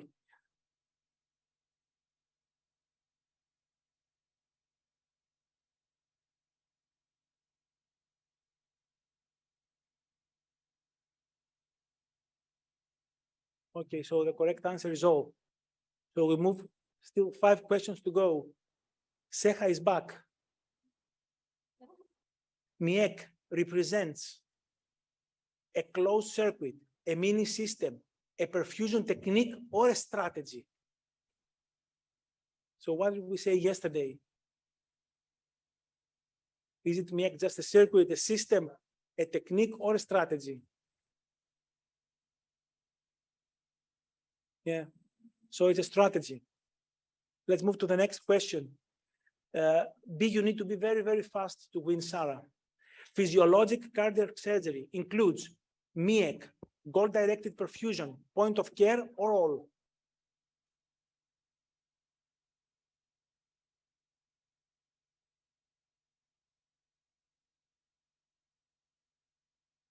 So we have another 3 questions. So it's all. Okay, let's see. The first out of 3. MiECT learning curve is estimated at how many cases, coronary cases? 30, 50, 100, or 200?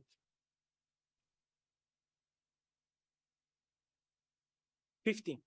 Okay, 2 questions now. Sarah, you need to prepare your address because we need to send you the book. Right heart and heart surgery mandate A, type 1 MiECT, type 2, type 3, or type 4?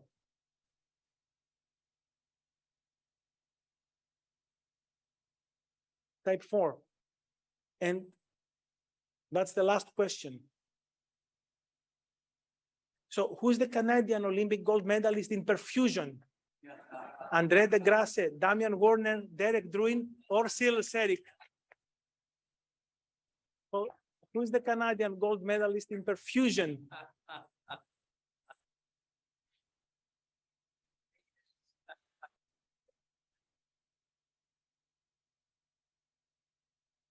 Yeah. So there's still one that thinks that you're not. Yeah. So the third is fungi. Second is B.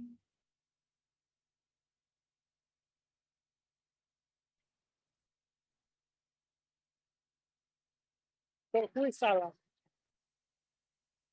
You're Sarah. So you will give us your address and we will send you a book. Okay. Okay, so we're finished now with the literature update. There we go. Thank you so much.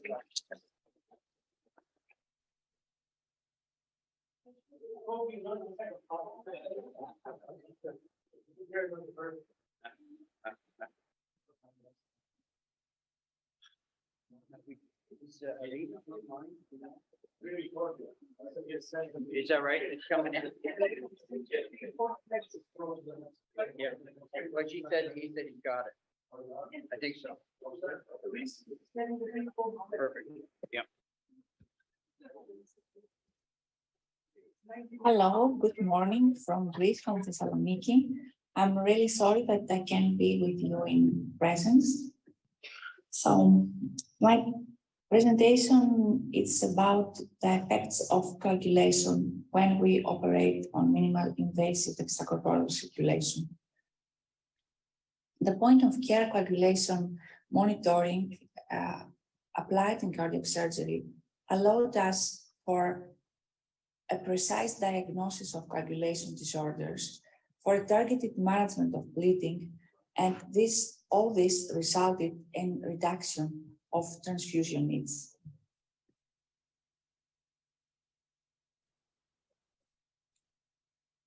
What we mean by saying point of care coagulation monitoring, we conclude all these devices, the thromboelastometry or thromboelastography, the glycometry, and the heparin and protamine titration.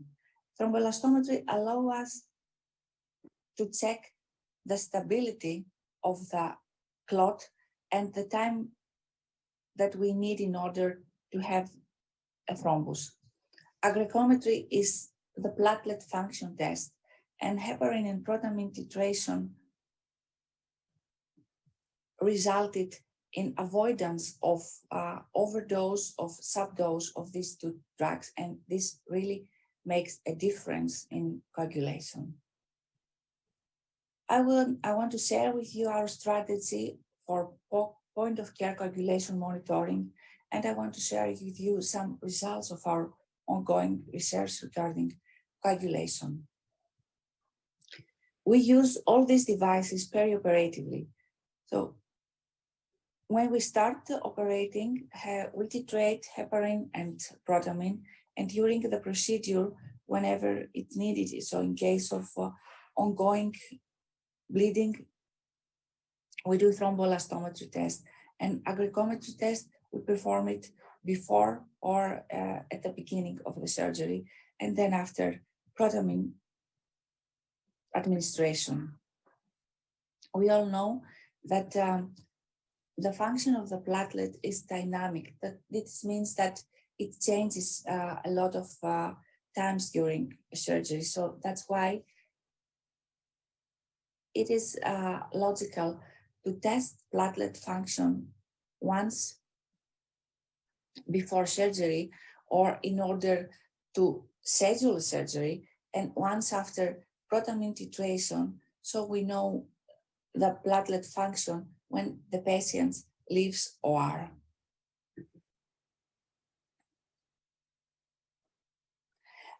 Individualization of heparin and protamine management is of utmost importance for the patients. So with this device, we can also detect heparin resistance, and we can see the current heparin levels, and we can reverse the current heparin levels and not all heparin that we have administered in our patients. And this way, we avoid the subdose or an overdose of protamine, which, as we all know, in the absence of heparin, reacts as an anticoagulant itself. And of course, ACT is not enough. So concerning thromboelastometry, it allows us for a quantitative and qualitative assessment of the clot status. And the important is that we have the results within 10 minutes. And with application of the appropriate algorithms, we can have a precise and individualized management of the clotting disorder during cardiac surgery. Those are valuable parameters that we can receive from thromboelastometry. It's the clotting time, so the time that we need in order for the clot start to form, the maximum clotting firmness, and also the lysis of thrombus. And we all know that there are a lot of receptors in the surface of the platelets, and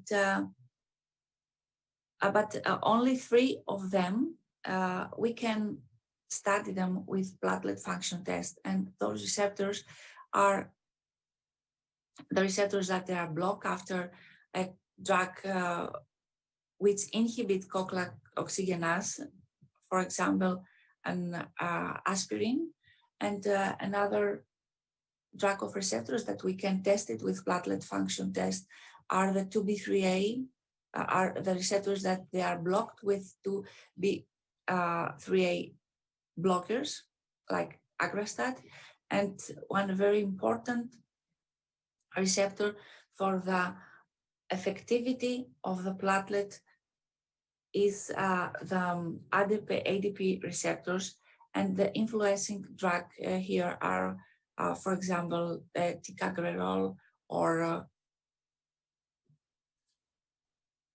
clopidogrel.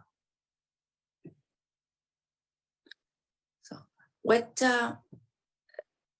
give us the information about the platelet, about the ability to platelets to be effective in the hemostasis is this parameter, is the overall aggregation. And in the screen, we receive a test like that. And the area under this curve is is analogous to the function, function of platelet receptors. And from the literature, it is known that the more receptors effective, the higher probability for these patients to bleed.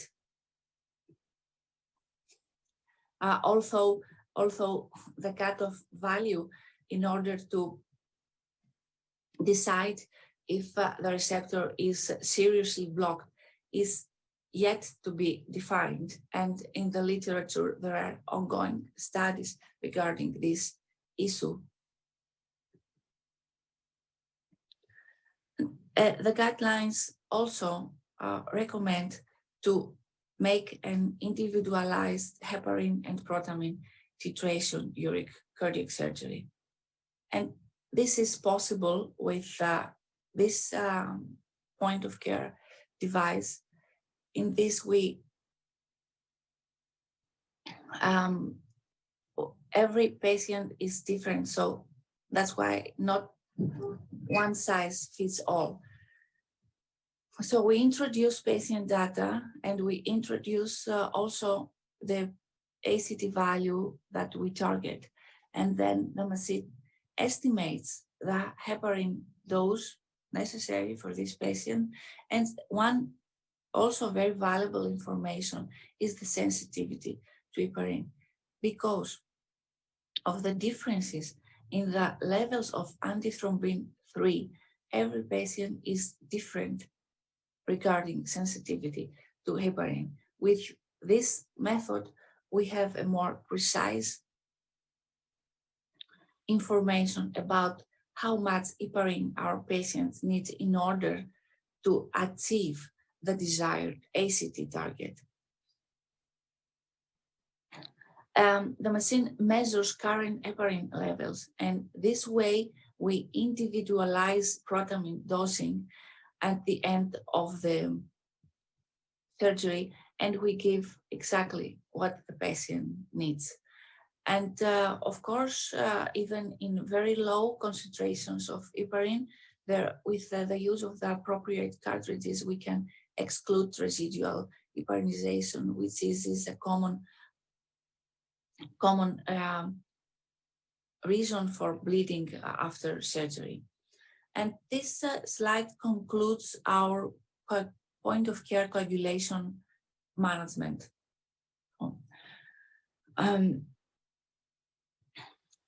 We give tranexamic acid in all patients, so there are a lot of ways that you can give tranexamic acid. We prefer this way, 2 bolus doses, and we perform agricometry test before arrival in OR and 20 minutes after protamine administration.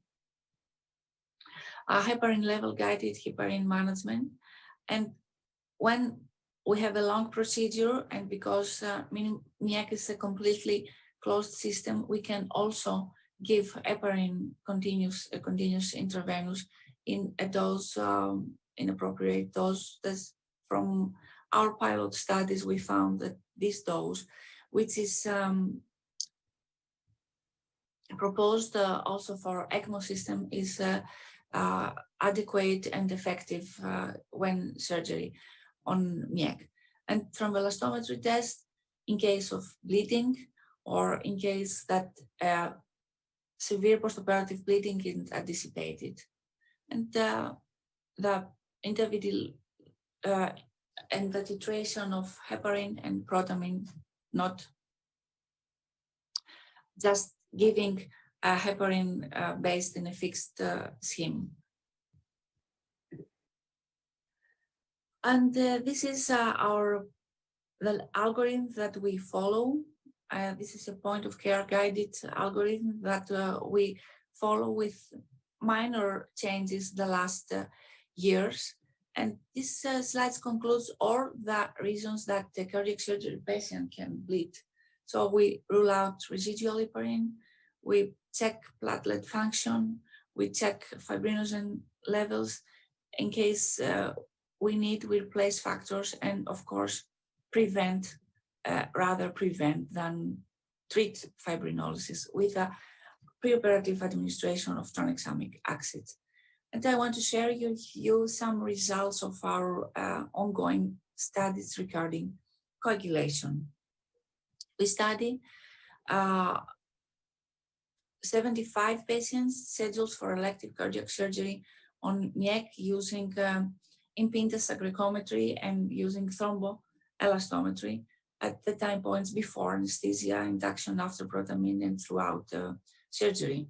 Our case mix consisted only 38% of Gabit's surgery, and the majority of all other patients, the majority of patients were complex surgery, valve or complex surgery, which, as we all know, have a higher probability for bleeding. Our this study published 3 years before checked platelet function after cardiac surgery. We checked the function of all 3 receptors, and we find that concerning the receptors of ADP and the 2B3A receptors, they have a minimal impairment concerning ADP receptor function, although this is the 2B3A receptor functions was preserved. And when we compare our findings with a large study concerning the same issue, but this study was conducted with a conventional CBP, they found a severe reduction in ADP receptors function postoperatively. And this study concludes that MiECT is for us a platelet preservation strategy, and this is a very effective option for limiting platelet function and postoperative bleeding. And this is our philosophy, this prevent rather than correct. And then this is another study focusing on coagulation integrity. So the primary endpoint here was the assessment of the viscoelastic properties of the coagulating fluid and the end of surgery compared to preoperative values, and how this is related to postoperative bleeding and the transfusion requirements 24 hours after cardiac surgery.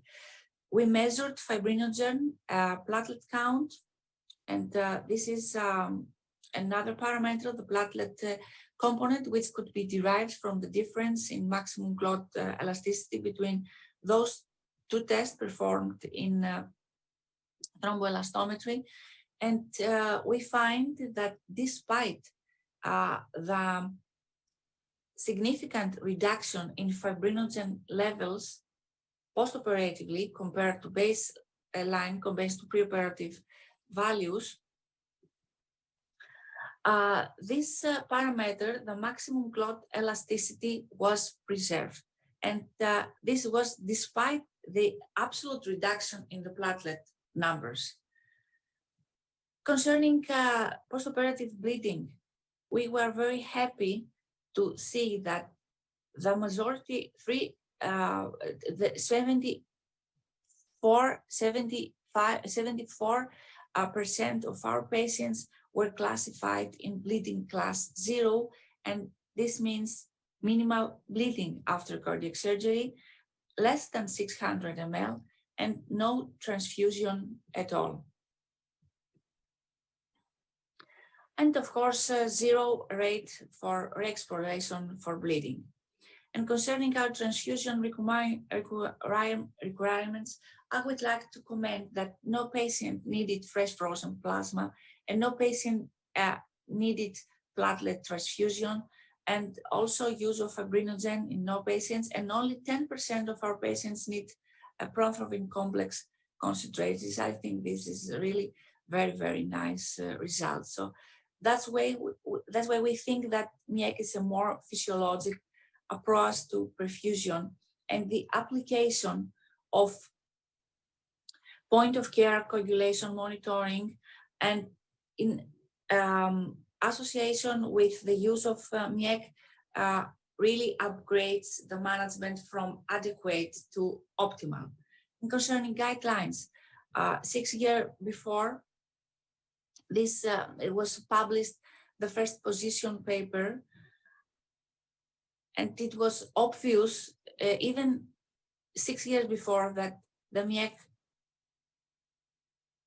by reducing hemodilution, preserves hematocrit and reduce postoperative bleeding, and also the need for transfusion. This was the first studies concerning coagulation with MiECT, and then 5 years ago appeared these joint guidelines from ACTA, clearly recommending MiECT for minimizing hemodilution. And then 2 years after, we were also very happy to see in one more guideline the recommendation for MiECT regarding reduction of blood loss and need for transfusion. And this is the most recent guideline where it's written that minimal invasive extracorporeal circulation is reasonable to reduce blood loss and red cell transfusion as a part of combined blood conservation approach. So this is what we believe now, that this really is a blood conservation strategy. So MiECT preserves clot quality throughout surgery, acting in both key determinants of clot strain, fibrinogen and platelets. And as we can see, it's a clinical translated into minimal postoperative bleeding and restricted use of blood products and coagulation factors. And this is about that MiECT is a more physiologic strategy for cardiac surgery. And concerning coagulation, this is a really optimization in coagulation and blood conservation. It's a blood management strategy. So thank you for your attention.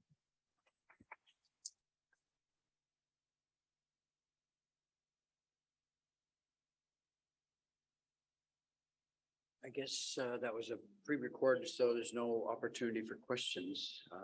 So I guess the next speaker will be.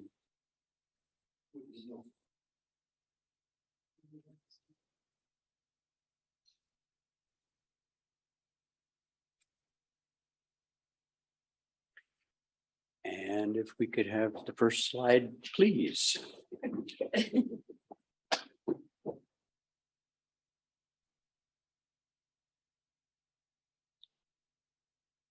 Well, what I'm going to be talking about this morning is advances in monitoring brain ischemia. And we heard a little bit of that from the presentations earlier this morning from the rest of the team. So I'd like to take you a little bit through why are we interested in this? What are the types of monitors that we're using, and how does that impact our management of patients? So first, a few disclosures. In the past, I've been funded by various commercial entities, had some peer-reviewed funding, and currently we have no commercial affiliations, but we still receive some funding from AMOSO and the NSERC Foundation. And as you say, we heard a little bit about that previously. Just to put this into context, this is a relatively recent study. It's about, I think it's done about 2014. And what they did is they had neurologists look at patients undergoing aortic valve replacement, assess the patients preoperatively and then again postoperatively, and try to determine the incidence of clinical stroke. And they also did MR imaging to look at the brain after these procedures. And what they found was in this cohort of 196 patients, that about 6% of those patients were identified as having a stroke and was reported in the STS database. So 6% incidence of stroke following aortic valve replacement. That's probably on the high end of what most people quote. However, when the neurologists actually looked at these same group of patients, they actually identified 17%.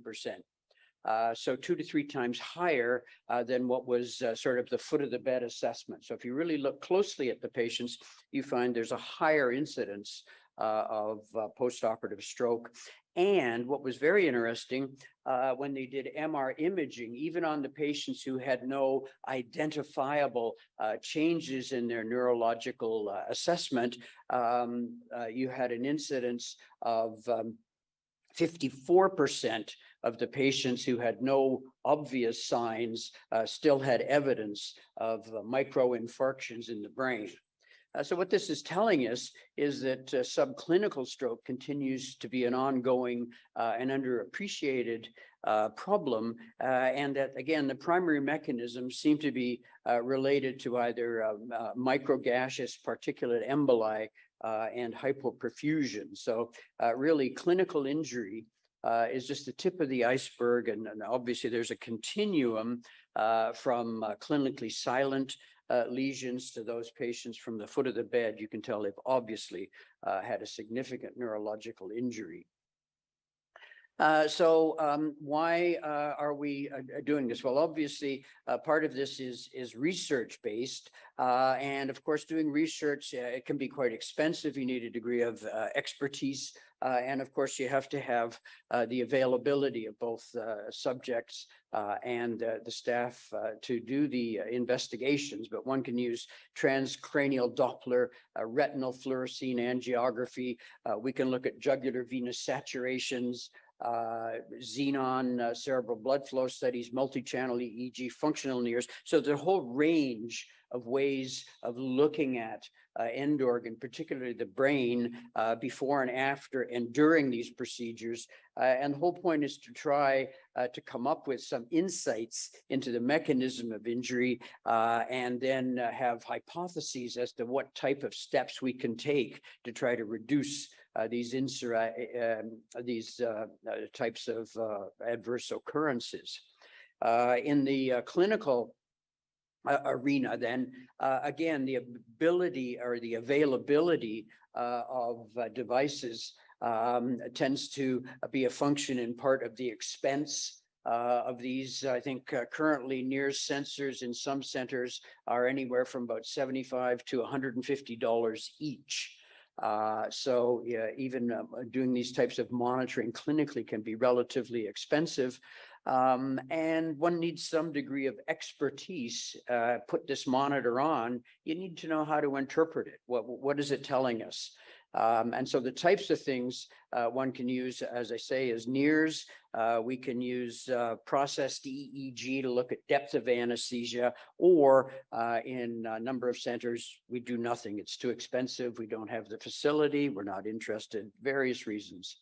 But this type of clinical monitoring, again, does give one the ability to guide your therapy. Obviously, if the pressure is very low, if the perfusion is very, flow rates are down, if the patient is anemic, all of these things can be detected in real time and potentially intervene. So there's a role for clinical monitoring.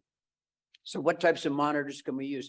Well, if we're looking at the depth of anesthesia, we're looking at a processed EEG, and most of these use 1 or 2 channels and converts it into a numerical scale from basically 0 to 100.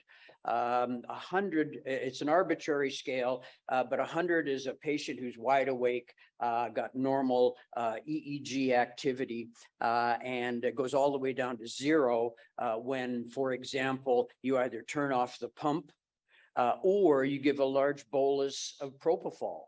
You can get an isoelectric EEG, the BIS will go right down to 0, and then over the next few minutes, it'll come up. So it's a fairly reactive way of assessing depth of anesthesia. It's also been associated if you get a significant reduction in your EEG activity in the absence of any pharmacological manipulation or changes in pump flow, it suggests that this patient is actually having an acute cerebral event, potentially a significant embolic load, which was shown in the upper paper. And there's some evidence that by maintaining, quote, an optimal depth of anesthesia, which means you're keeping the BIS in a range of sort of 30 to 50, you're not overdosing anesthetics in this patient. And there's some indication that, again, this may be associated with an improved outcome. So again, it gives you the ability to intervene, guide therapy, and hopefully improve the outcomes. The other types of things we can use are NIRS for cerebral oximetry. And as you're aware, there's now been a variety of different devices that have been introduced into clinical practice. And they all basically use a very similar approach in that by having an emitter that's putting out near infrared light, a shallow and a deeper detector, so just spaced differentially from the transmitter, one can subtract the extracerebral tissue, skin, scalp, etc., from the brain tissue and get an index of tissue oxygenation within the brain substance itself in the cortex. Problem is, we're only looking at a very small area of the brain, about 1 cubic centimeter, and there's still a degree of extracerebral contamination, so that some of the agents we use can influence artificially the actual brain saturations. And as I say, it's a mixture of both arterial and venous blood that's being measured. So it's a total oxygen saturation in the tissues of the brain. When we first started doing studies with the NIRS, we had made the observation that the patients in whom we actually tried to preserve brain oxygen saturations generally seem to do better. And when we actually studied this, we found that if we looked at overall combined outcomes, so we're looking at everything from mortality, stroke, prolonged ventilation, mediastinitis, renal failure, when we looked at these things collectively, we found that there was a significantly lower incidence of these adverse events in patients in whom we tried to preserve the NIRS oxygen saturation. So if we kept it, patient comes in, put the monitor on, you get a saturation of 70, for example. And when we saw the saturation start to change, we intervened, preserved it, and in those patients, we had a much better outcome. When this was actually presented to be published, we received quite a number of interesting comments. People said that, well, you actually didn't do anything. There were no dramatic changes in the pressure from one group to the other group. How does monitoring the brain impact the kidney? You're monitoring the brain and you're telling me you have less renal failure. Other people said, we've got NIRS in our operating room, the numbers just go all over the place. I can't change them, so we just don't believe this.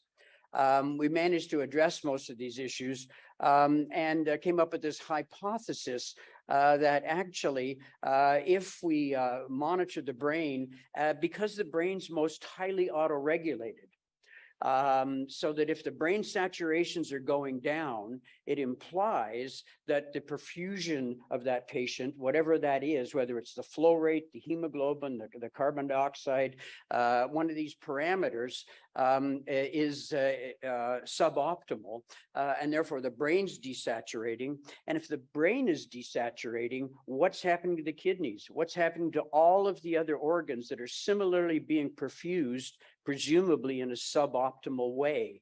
So when we correct brain saturations, by definition, we're changing perfusion to all of the other organs. So that's sort of the underlying concept behind this. And that's what we wrote in the editorial here. What was somewhat gratifying is as people then began to assess this, very similar results came out.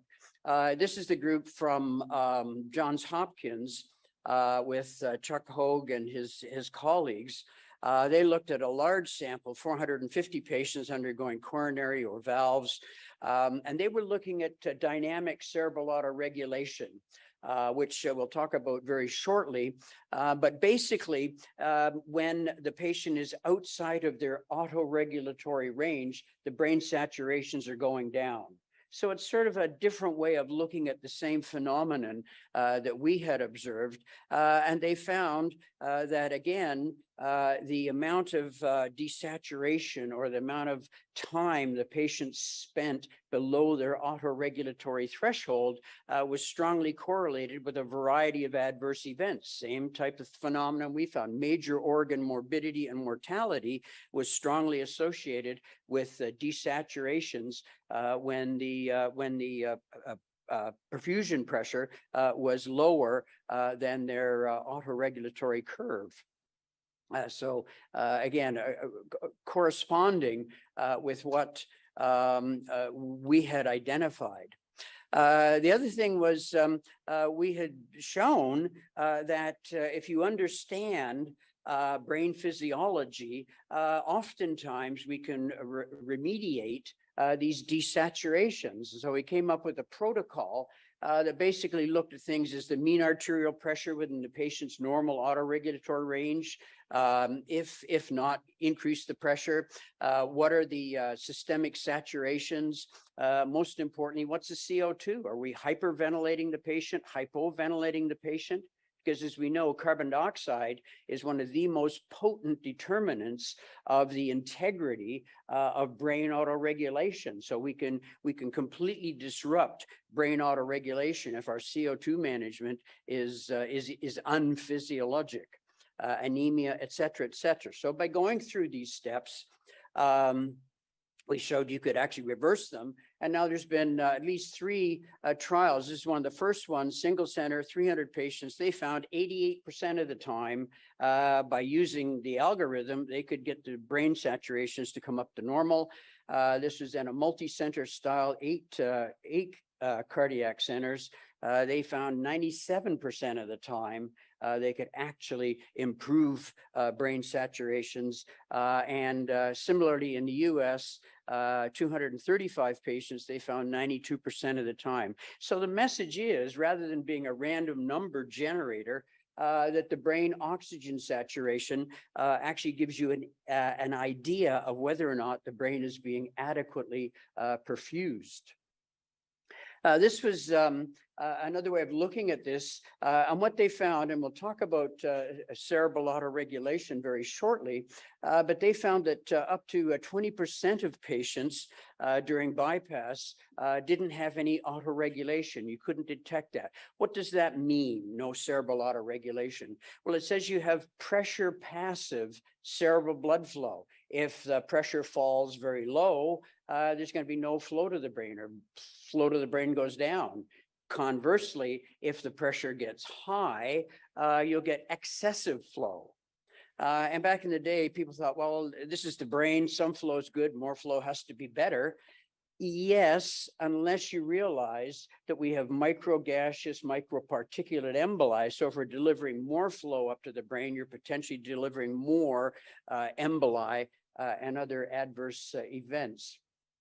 So we had done a very similar study. And what we talked about this morning in some of our abstracts was using the correlation coefficient. So what we do is you look at if there's a change in perfusion pressure, mean arterial pressure, is there a corresponding change in cerebral blood flow, or in this case, tissue oxygen saturation, the NIRS. If there's no relationship between those two things, then you have autoregulation. Whatever the pressure is, the brain blood flow isn't changing. When you find that if there's a change in the perfusion pressure, there's a corresponding change in the brain saturation, that says you're not autoregulating, you've now got pressure passive flow.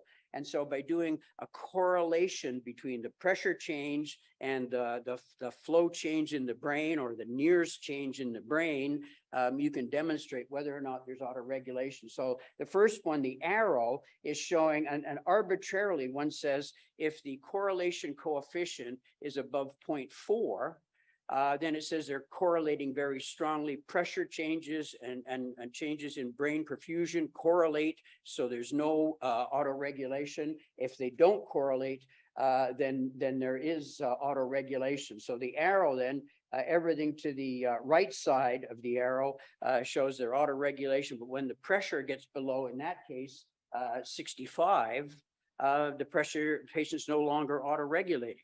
And so these studies have shown that approximately 20% of our adult patients have a failure of autoregulation, or we can't demonstrate it, such as the patient on the bottom. There was no evidence this patient was autoregulating.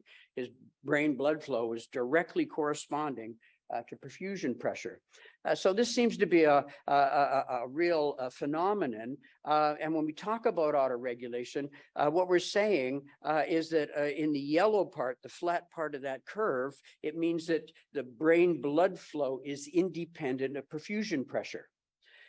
What we're showing is that in some patients, there is no plateau. It's just a straight line, which is somewhat disturbing, because it means every time you turn the pump down, the pressure goes down, or if the patient gets excessively hypertensive, then we get increased flow, increased emboli, and potentially adverse outcomes.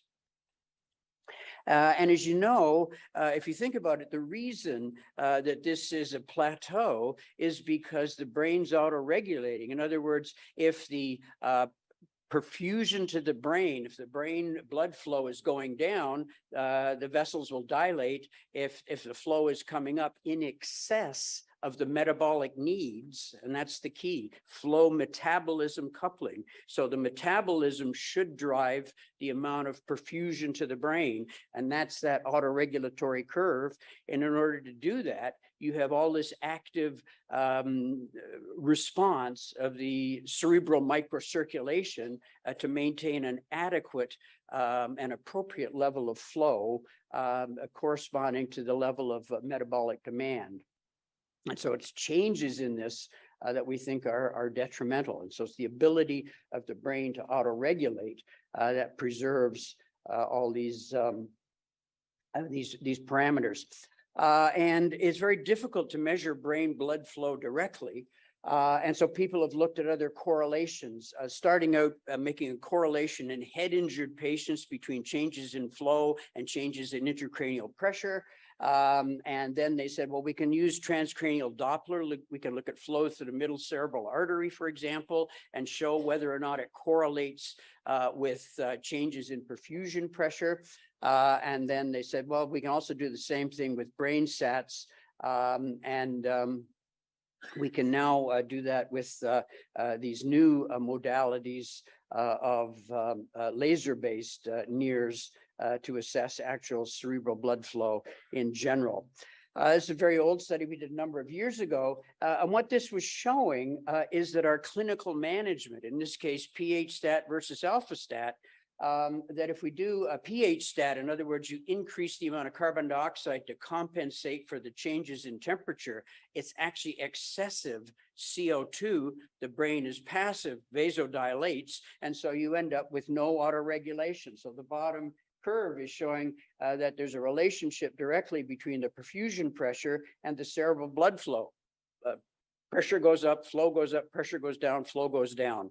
On the other side, if we use alpha stat, then they're independent. In other words, there's no change in blood flow to the brain independent of the perfusion pressure that you're managing the patient. So that, in other words, the brain is autoregulating. And so the take-home message is how we actually manage the patient clinically can impact cerebral blood flow and obviously in the end, patient outcomes.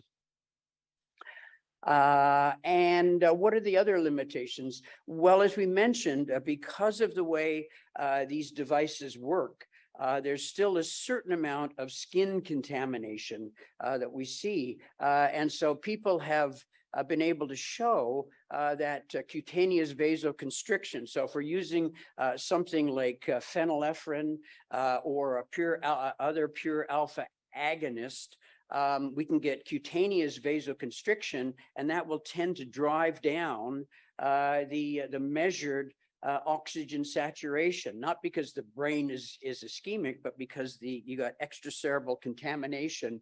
So it can give you an artifactual reduction in brain sats.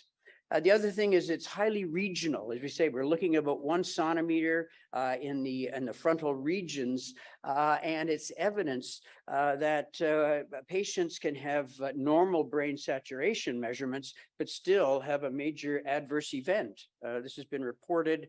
People say it's a failure of the monitor. Well, actually, it isn't. What it's telling you is we're only looking at one small region of the brain, and there may be inadequate flow or emboli being delivered to other parts of the brain, so it's not necessarily being detected. So this is just one of the studies in which the group from Bern demonstrated exactly this. And they however, were using a functional NIRS. So instead of using a single channel, they have 256 channels of NIRS. So looking at all the brain regions, and they detected in this patient, there were desaturations in one area. It was a non-intervention study, so they were just monitoring. They didn't intervene, and this patient unfortunately had a stroke. So what are we looking at for the future? Well, as I say, because of this limited coverage of the brain, we're starting to investigate whether we can use these functional NIRS devices, which has a much greater number of detectors. So instead of using 1 or 2 detectors, this one uses 256 channels. And I think that probably the most interesting application of this will be for arch type cases where we're doing selective cerebral perfusion, because I've certainly been impressed as I visited various centers at the wide variety of perfusion strategies that are employed, because right now it's very difficult to see whether one or the other is optimal for the brain as far as maintaining adequate cerebral blood flow and maintaining adequate metabolic homeostasis in the brain. So we think this type of device will give us a much more complete coverage of the brain during the procedures and allow us to determine the adequacy of our perfusion in real time. And this is one of our patients. This was a series we started.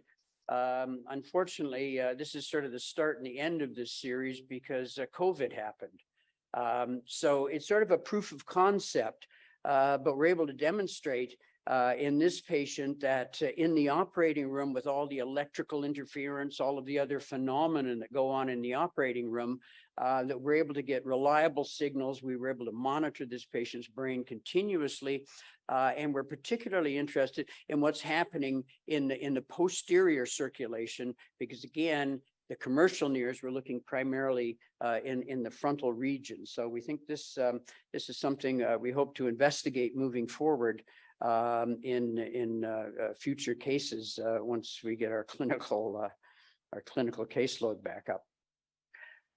Probably one of the most interesting things, and that's again some of the presentations this morning, is the ability to actually look at oxidative metabolism.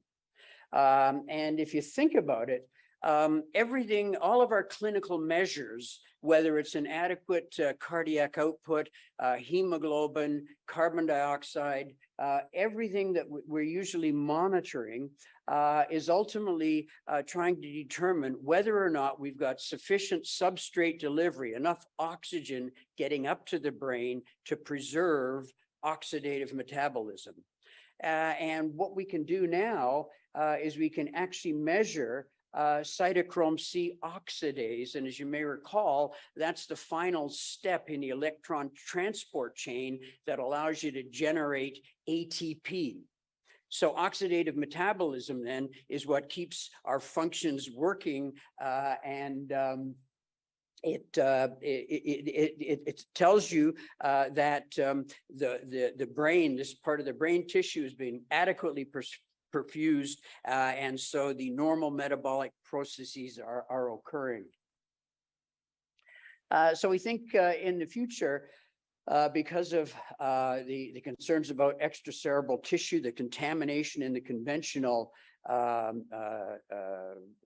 devices that we have there commercially available currently, and we still don't know what is the optimal brain sats. And I'm sure some of you have seen, particularly during rewarming after a hypothermic case, sometimes the brain sats go very high.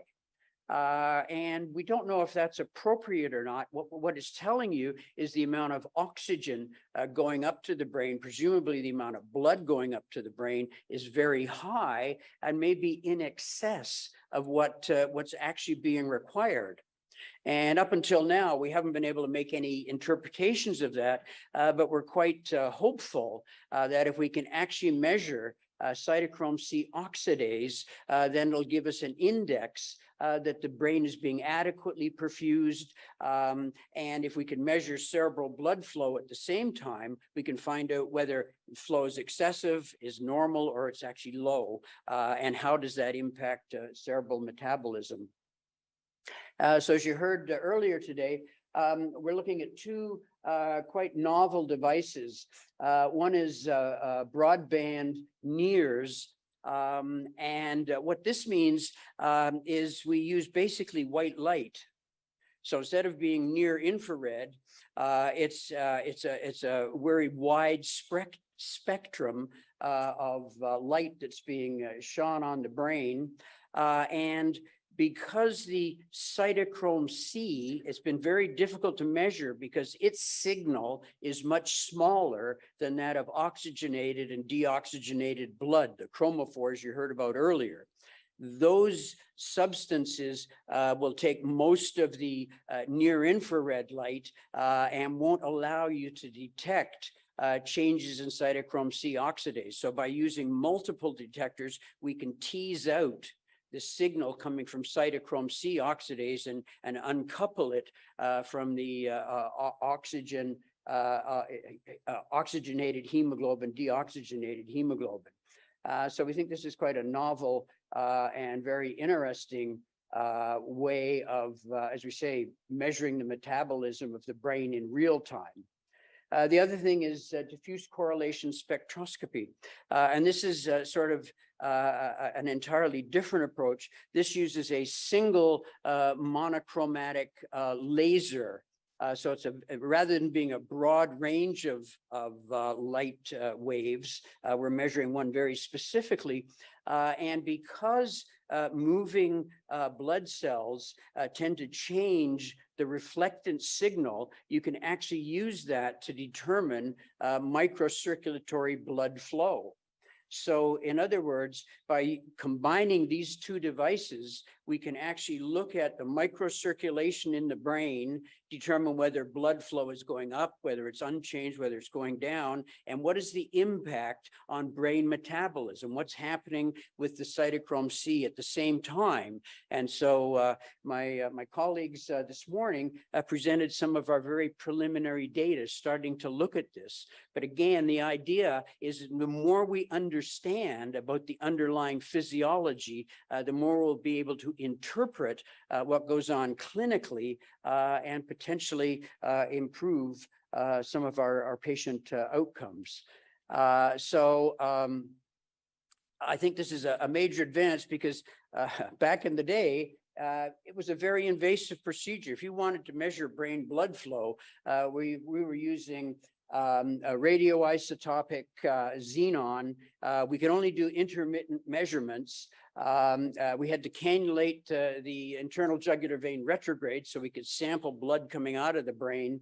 And we had to use simultaneous measurements of the venous blood coming out of the brain, the arterial blood, look at the difference, and that would tell us how much oxygen the brain's been consuming. So this was some of the first time we could actually measure brain blood flow and metabolic rate at the same time, but it was clearly very unwieldy, but it did generate a number of very important discoveries, including the pH stat thing, and the ability to look at cerebral autoregulation.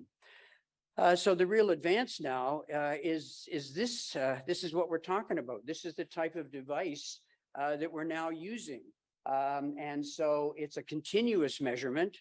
It's non-invasive. It certainly is. There's no radiation, and it's miniaturized. And I think you saw a picture earlier that this is about the size of a conventional Nears patch.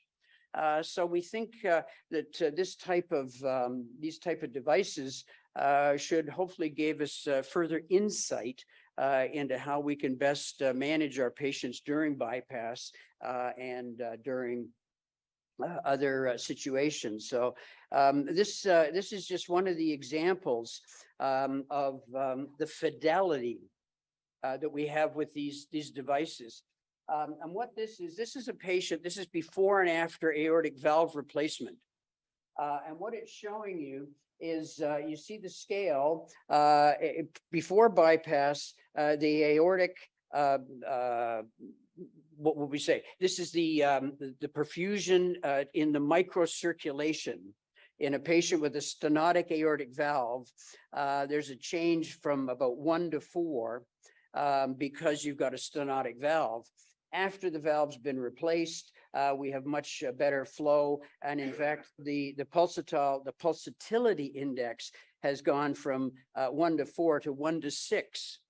And all that means is we can actually detect now in the microcirculation the changes in microcirculatory flow. So it's actually a very high fidelity signal that we're getting. And as we say, coupled in that with the metabolic parameter, looking at cytochrome C oxidase, we should get a real insight into what's happening to the brain's microcirculation and the integrity of the cytochrome C oxidase. So as we heard this morning, we're in the process of evaluating these devices clinically, and our first series of results have been very, very promising.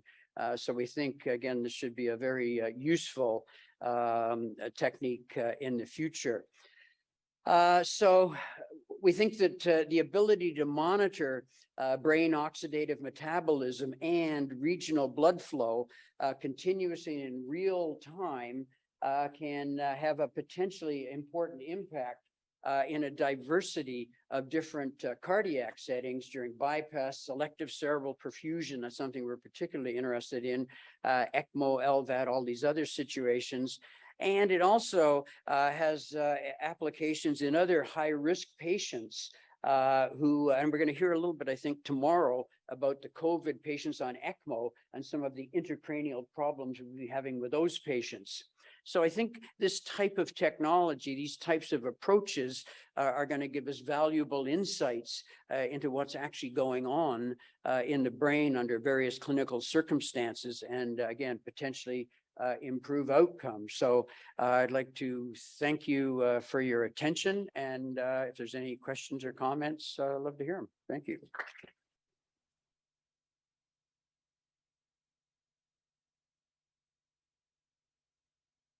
Dr. Sarah. Great talk, John. If I told you I understood it all, I'd be lying. But just wanted to ask you a question about open procedures, and it's very common in our institution to flood the field with CO2. Yeah. Right. So and a lot of that CO2 we know ends up in the blood. It's becomes very hard to actually blow that off with the oxygenator, and that's so we end up having high CO2 levels. Yep. So I wonder, are we, we're trying to prevent microemboli by having CO2 in the field instead of air, but are we actually causing more damage? I think so. This is a short answer. I think so. As you said, Cyril, what we're trying to do is displace the air with carbon dioxide, and carbon dioxide tends to come out of the bloodstream. So you have carbon dioxide bubbles rather than nitrogen containing bubbles going up into all your organs. Presumably the bubbles regress more quickly. So if you have a nitrogen containing bubble goes into the microcirculation, it'll stay there for a while. So you've got an area of regional ischemia. If you have carbon dioxide, it goes away more quickly. And that's the theory to flood the field. What I try to point out to people is, while the aorta is clamped, why are we flooding the field with carbon dioxide? All it's doing is getting absorbed into the tissues. We don't need to displace the air that's in the heart with carbon dioxide because it's not going anywhere. It's only when we take the clamp off, we've sewn up the ventriculotomy or whatever it was, the aortic valve. Once you've sewn it up, and now is when we need to displace the air with the carbon dioxide. So the only time you really need to flood the field is right at the very end. So instead of running it throughout bypass and having all these problems with the CO2 going up, and we know that impacts cerebral autoregulation, potentially dilates the brain, causes whatever other emboli are circulating, platelet aggregations, whatever's coming out of the bypass circuit, any air that gets entrained through the venous side, comes back into the patient. So I would suggest that while the intention is good, the way it's being done is suboptimal, that you don't need to run carbon dioxide. As long as the aortic clamp is on, whatever's in the heart is staying in the heart, right? So whether it's air or CO2 shouldn't impact anything. It's only once you start to close your ventriculostomy and now you're replacing the gas that's in the heart with blood, and that's where your gas emboli will come from. That, to me, is the only time you really need to flood the field. So we shouldn't get this big CO2 load if the CO2 is administered just for that brief interval just prior to releasing the aortic cross clamp. So it's a good intention, but I think it may be suboptimal. But yeah, good question. Yeah, very good. Any other comments or? There we go. Well, thank you all very much for your attention.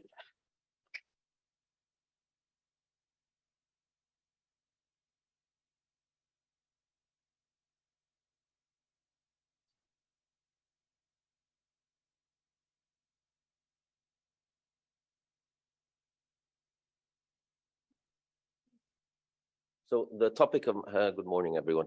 The topic of my presentation is minimal invasive extracorporeal circuits in octogenarians. And why are octogenarians a particularly important patient population? Because we have alternative treatment strategies, complementary treatment strategies, which are not necessarily in competition, but can be seen as a complementary or another choice of an individualized patient approach.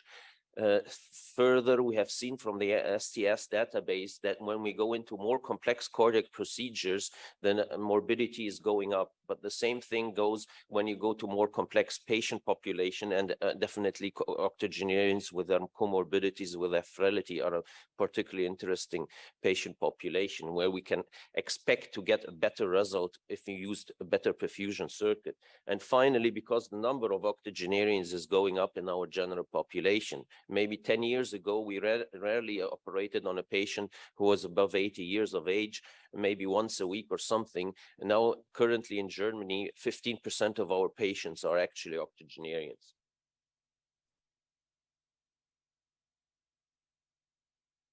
Okay. So when we look at octogenarians coming with a coronary heart disease, and we look for an optimal treatment strategy for those patients, you would expect that you would go into a OPCAP strategy or even a PCI if OPCAP is too, as an alternative. However, this is only true if the patients come with such an aorta. But fortunately, where there is no doubt that OPCAP is better than a conventional cardiopulmonary bypass, or even you could consider PCI, even if revascularization, surgical revascularization would have been the optimal treatment strategy otherwise. But fortunately, not all octogenarians come with such an aorta. So if we have a routine CT imaging prior to surgery and we rule out a porcelain aorta, then actually surgery is the better option.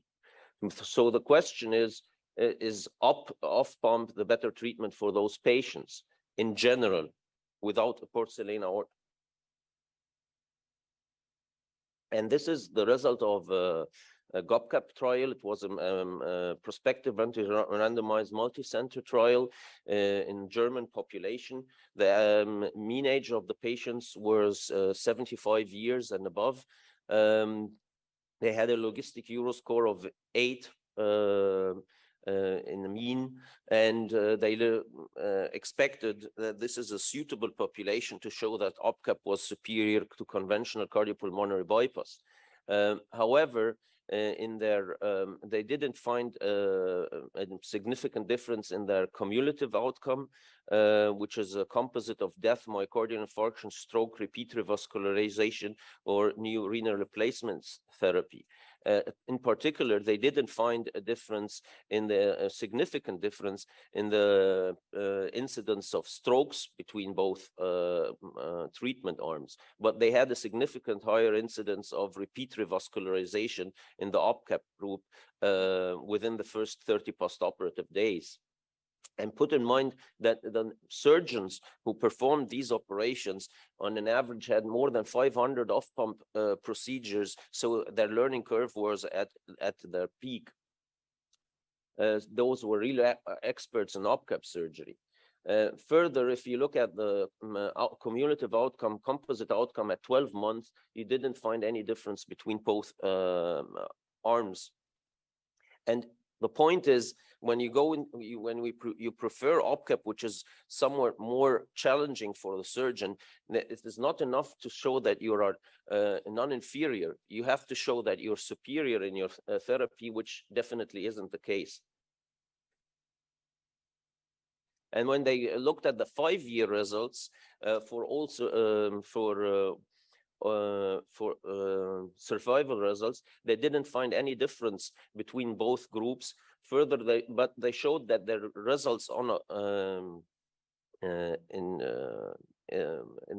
for all patients were matching the general German population, matched for age and sex.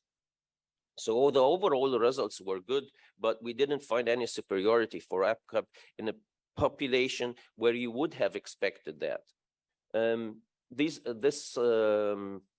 meta-analysis we saw earlier, that when they compared, and it was done in a very large patient population, over 22,000 patients, 134 studies, and they looked at the hierarchy of treatment modality in terms of efficacy and safety, comparing conventional to OPCAP to MiECT, and they found that MiECT was superior in all terms, all-cause mortality, myocardial infarction, cerebral stroke, postoperative atrial fibrillation, and renal dysfunction. And therefore, they found that MiECT was superior to OPCAP, which was in turn superior to conventional extracorporeal circuits. However, in their conclusion, they mentioned that MiECT represents an attractive compromise between OPCAP and conventional circuits. How can it be an alternative if it is superior? Actually, it should be the treatment of choice. So is MiECT the treatment of choice? We looked at our own results, and we postulated that the preservation of homeostasis, which is the ultimate goal of MiECT through a team approach, will preserve physiologic reserves, and that should have an impact in the patients which have already depleted physiologic reserves. Furthermore, we saw that from studies yesterday, we saw that Habib et al. Had published earlier in the early 2000s that the nadir hematocrit on pump was significantly related to postoperative morbidity. And this is a group of patients, those were 30 Jehovah's Witnesses, which we performed cardiopulmonary bypass on a MiECT system. And you can see that the drop of hemoglobin from pre-bypass to post-bypass was very low. And we had a nadir hemoglobin on heart-lung machine of 10 plus minus gram per deciliter. So that as well should have an impact on outcome. And the problem is with most of the studies that were performed comparing MiECT to conventional systems, those were performed on this patient group. Young patients, little morbidity, simple surgery, cabbage surgery, and we're expecting significant differences in clinical outcome, and most probably we were expecting differences in mortality. You can't expect that in that patient group. But when we shift to this patient group, we can see, and this is a very nice imaging that demonstrates the concept. It was developed by Claire Vernon from CTSNet, when they were featuring this article about octogenarians and comparison of the results of MiECT to conventional systems and octogenarians. And we postulated that these are the physiologic reserves, and we expect that following cardiopulmonary bypass, these are depleted somehow. Then if you're starting in a young population where the physiologic reserves are relatively high, then the drop will not have a significant impact. But if you start with patients where these physiologic reserves are remarkably depleted, then this actually could have a much higher impact even on mortalities. Yesterday, I said that with a team approach, when we want to preserve homeostasis, we should aim at higher goals and optimum outcome rather than mortality. But from a scientific point of view, mortality is a variable that we all define equally. If we look at a meta-analysis comparing the incidence of stroke or myocardial infarction postoperatively, one of the most significant difficulties in doing a meta-analysis that studies have different definitions of these adverse events.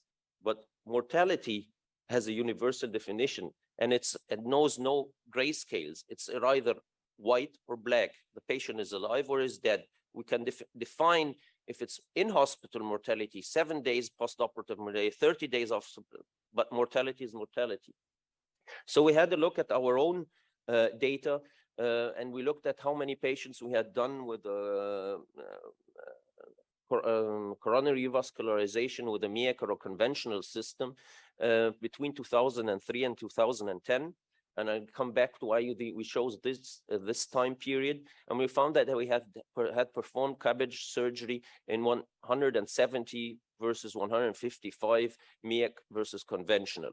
And when we looked at the preoperative demographics, we found that even the MiECT patients were at a higher age, which was significantly different.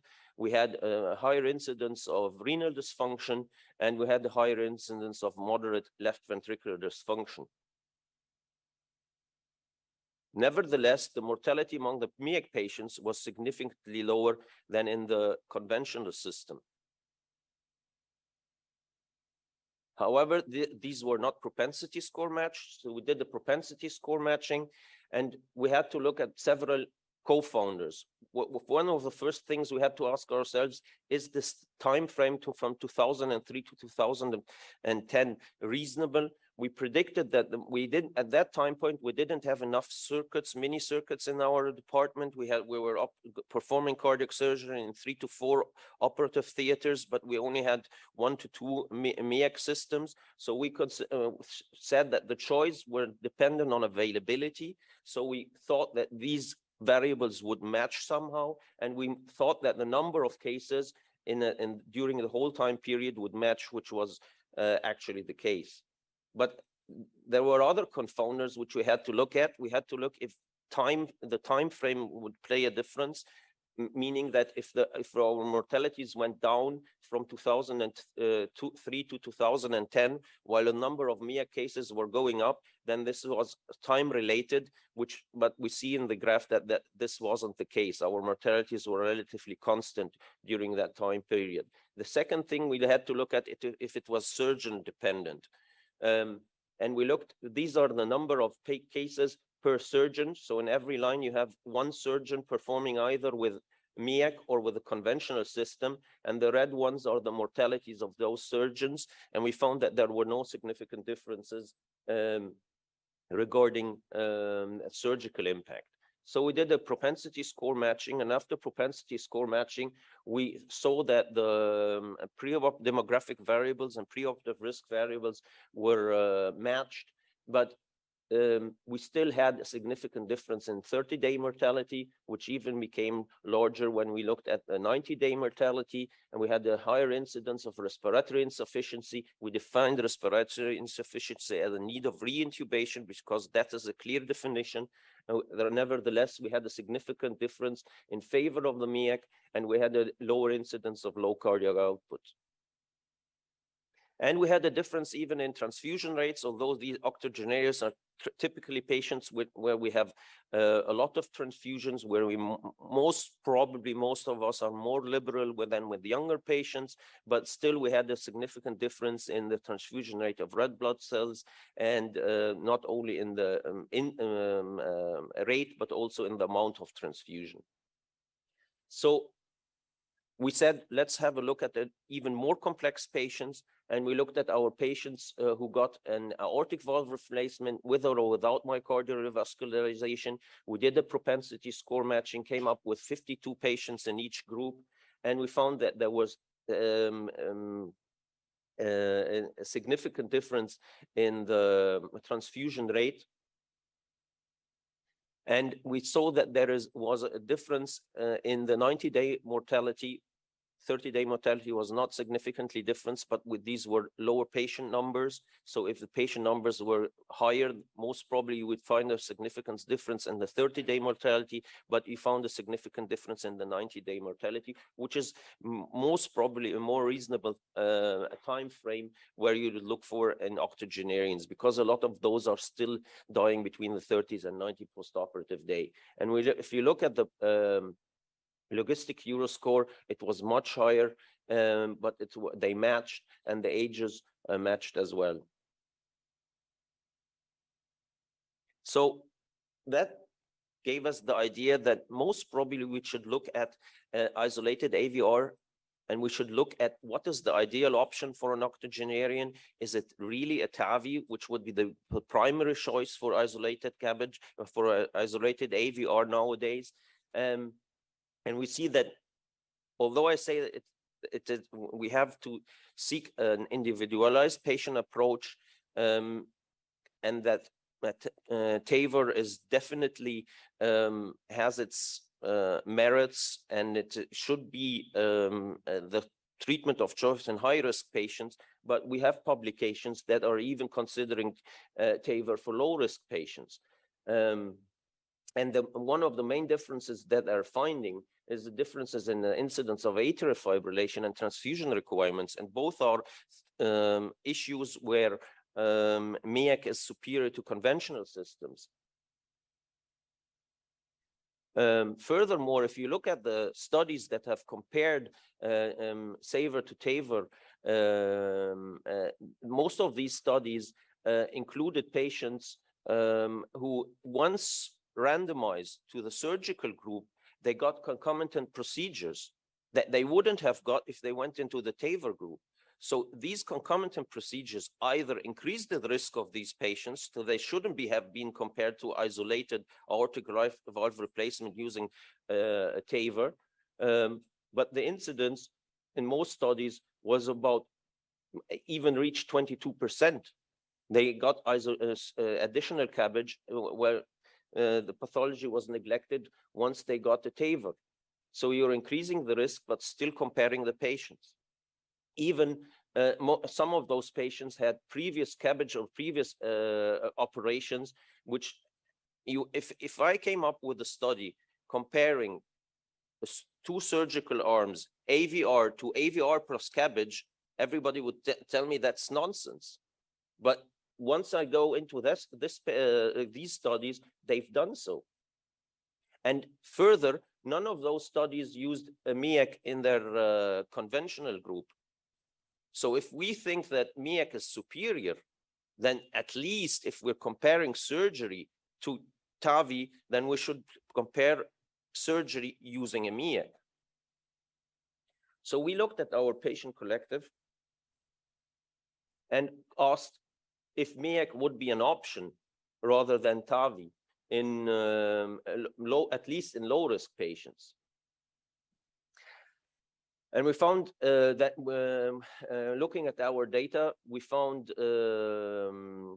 81 patients which had received surgical aortic valve replacement using a MiECT with an average age of 84 plus minus 2.8 and a logistic Euro score of 19 plus minus 15. So these were high-risk patients.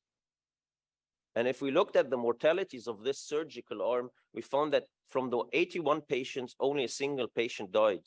And this patient had a considerable logistic Euro score of 15 to 20.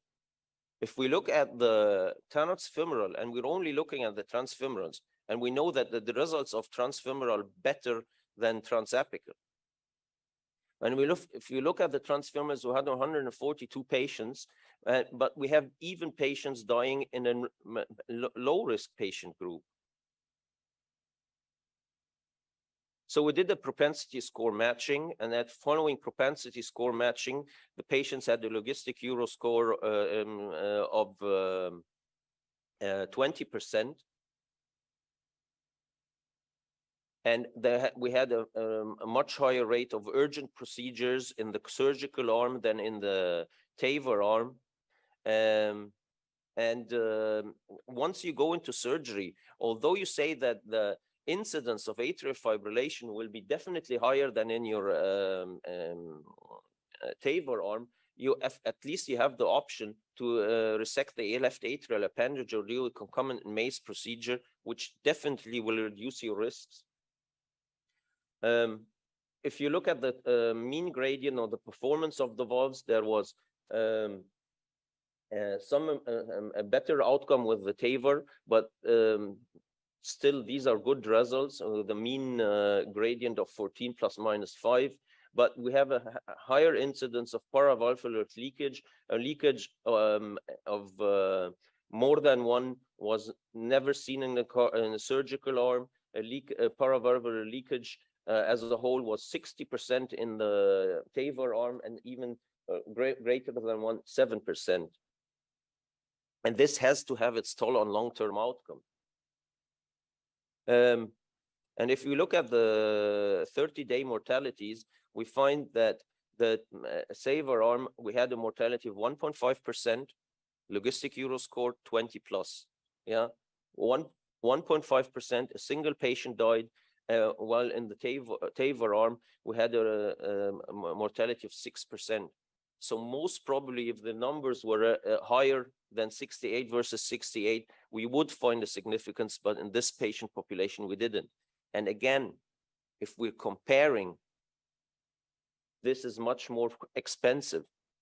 So we cannot plead non-inferiority. It has to be superior. If I'm paying more money, I'm expecting a better outcome. So in conclusion, SAVOR utilizing a MiECT improves the quality of patient care and can be considered as an alternative to TAVI in octogenarians, at least in low-risk patients, intermediate-risk patients. But those had a logistic Euro score of 20 plus.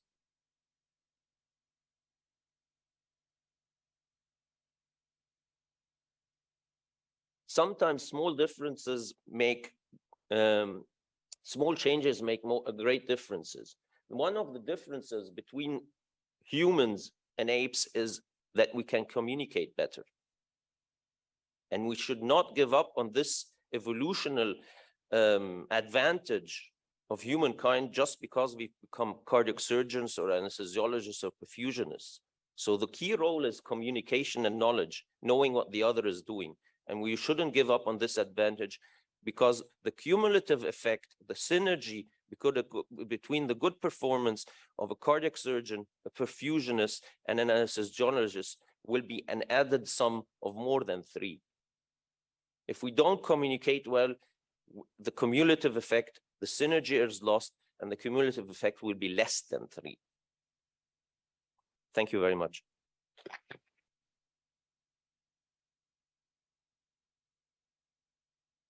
Thanks very much, Ashraf. I think you identified a very important key, using what we used to call an enriched population, a group that, is higher risk, where you can demonstrate these types of differences.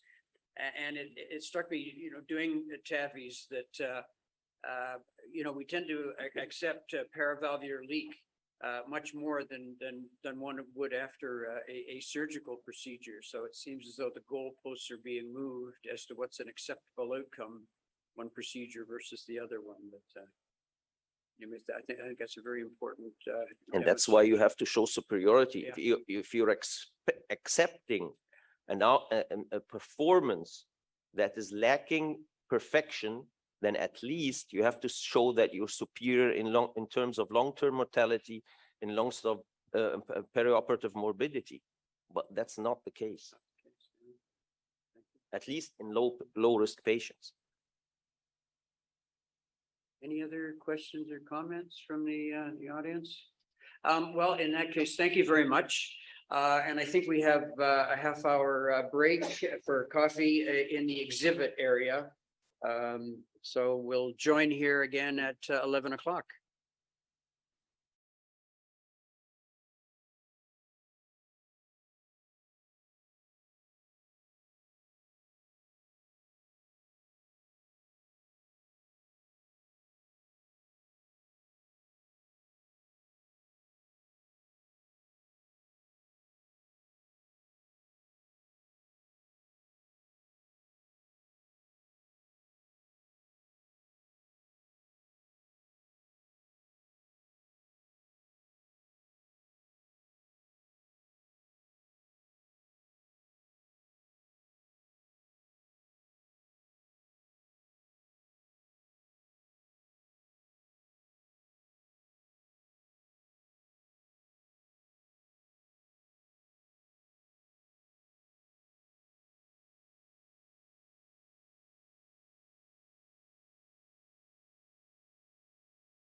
restart the morning program here. Just one request. Right now, we are seeing the presenter view of the slideshow. If we could switch the display setting to display the current slide, that would be great. Well, I've already shared the screen. Can't you see my slides?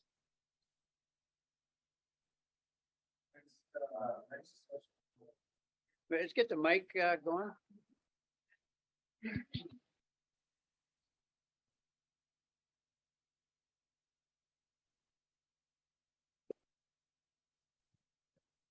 Our next, there you go. Our next speaker is going to talk about the comics trial. This is a trial that's between, was it 12 centers? 13 centers across Europe and Canada. And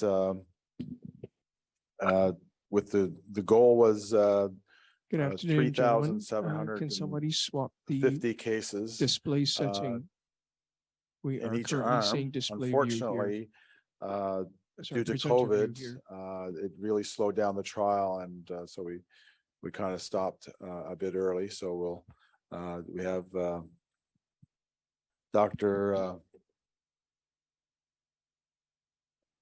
Gianni from Bristol Johnny, are you there? Yes, yes. Can you see my screen? I'm already sharing the screen. Yeah, we can see it. We can see it with yeah, we can see both slides though. We can see your next slide as well. I don't know if you just want to. Okay. Presenter view. Can you switch put it your on display setting, please? one slide, but I'm happy to start anytime you are. okay. Go ahead. Okay. Thank you very much, and good morning to you all from cold England this morning. And apology for not being able to be present physically. I would like to start by saying on behalf of the Comics Committee how grateful we are to all the units and the individual who took part in the study. As I will explain later on, the study was terminated ahead of time. The main reason because of the last 2.5 years of the COVID pandemic. However, we have achieved a significant milestone considering that there was no fund for the study. So the study is being done on a base of goodwill by all the units and individual, with the exception of a contribution for the running of the study by MiECT and Medtronic, for which we are most grateful. I will briefly go back to the reason and nature of the study.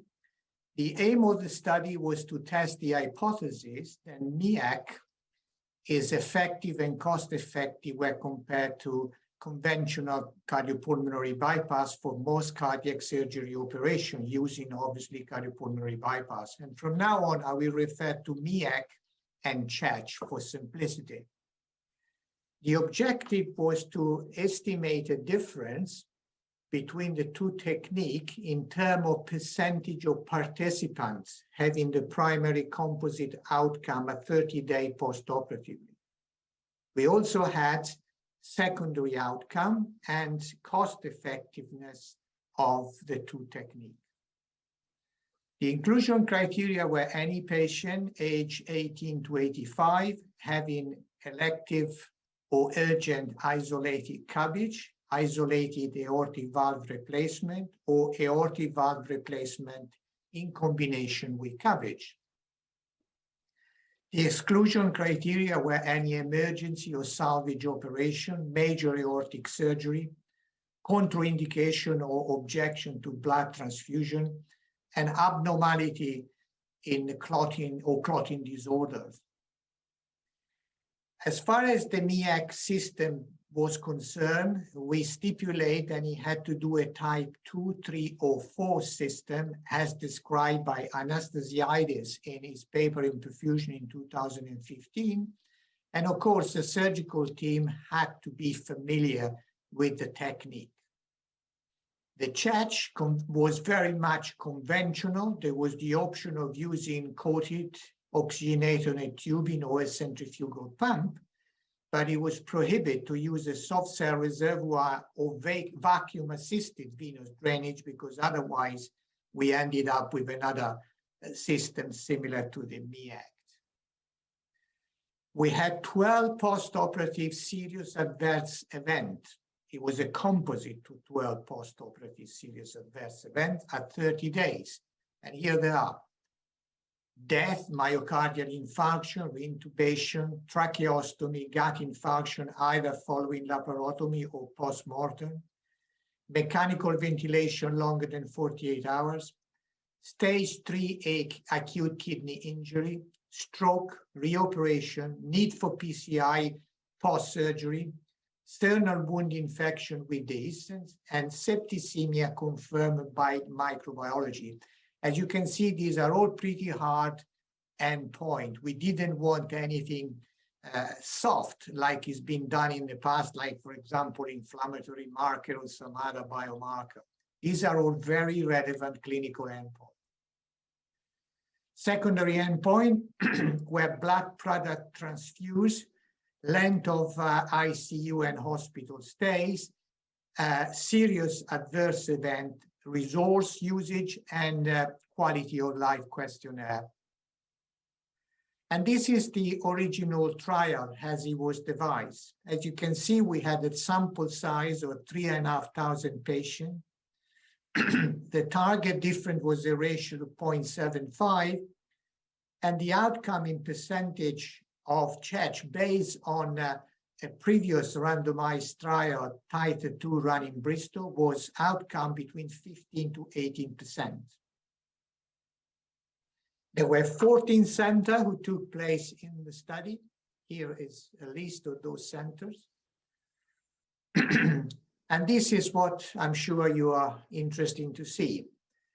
The study randomized 1,071 patients, after which it was decided to stop the study because 2.5 years of COVID virtually they demolished the recruitment.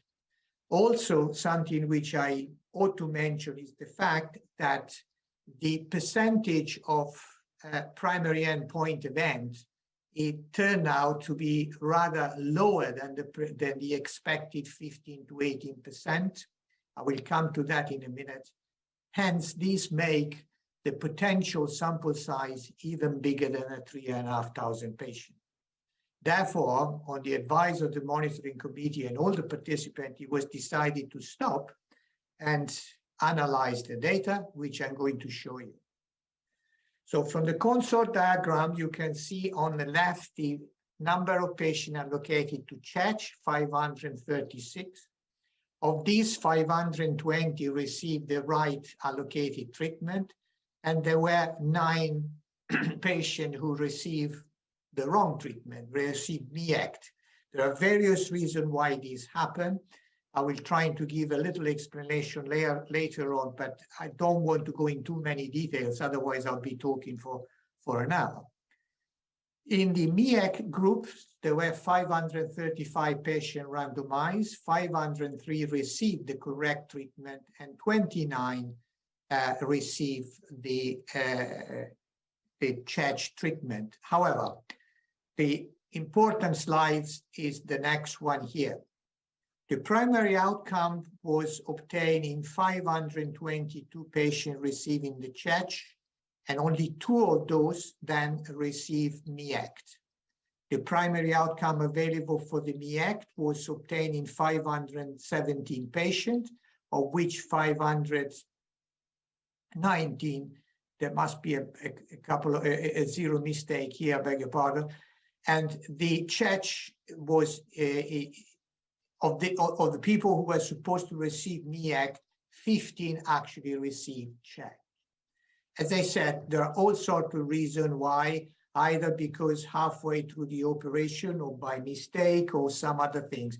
Now, this is something which is quite expected when you do a trial of this nature. And in fact, if you allow me to show you the protocol deviation, but I will only concentrate on 1 or 2 points. If you look at the patient who underwent CHECH, the majority, with the exception of a very few, receive the allocation. So only 1.7% of patients did not receive the allocation. If you look at the MiECT, this was a little higher at 5.6.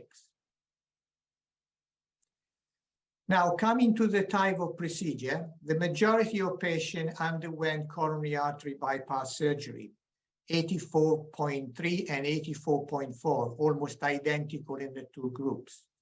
AVR in isolation accounted for around 9% in both groups, and CABG and AVR for around 6%. The number of bypass performed was on average 3, and when a valve was used, the majority were tissue valve.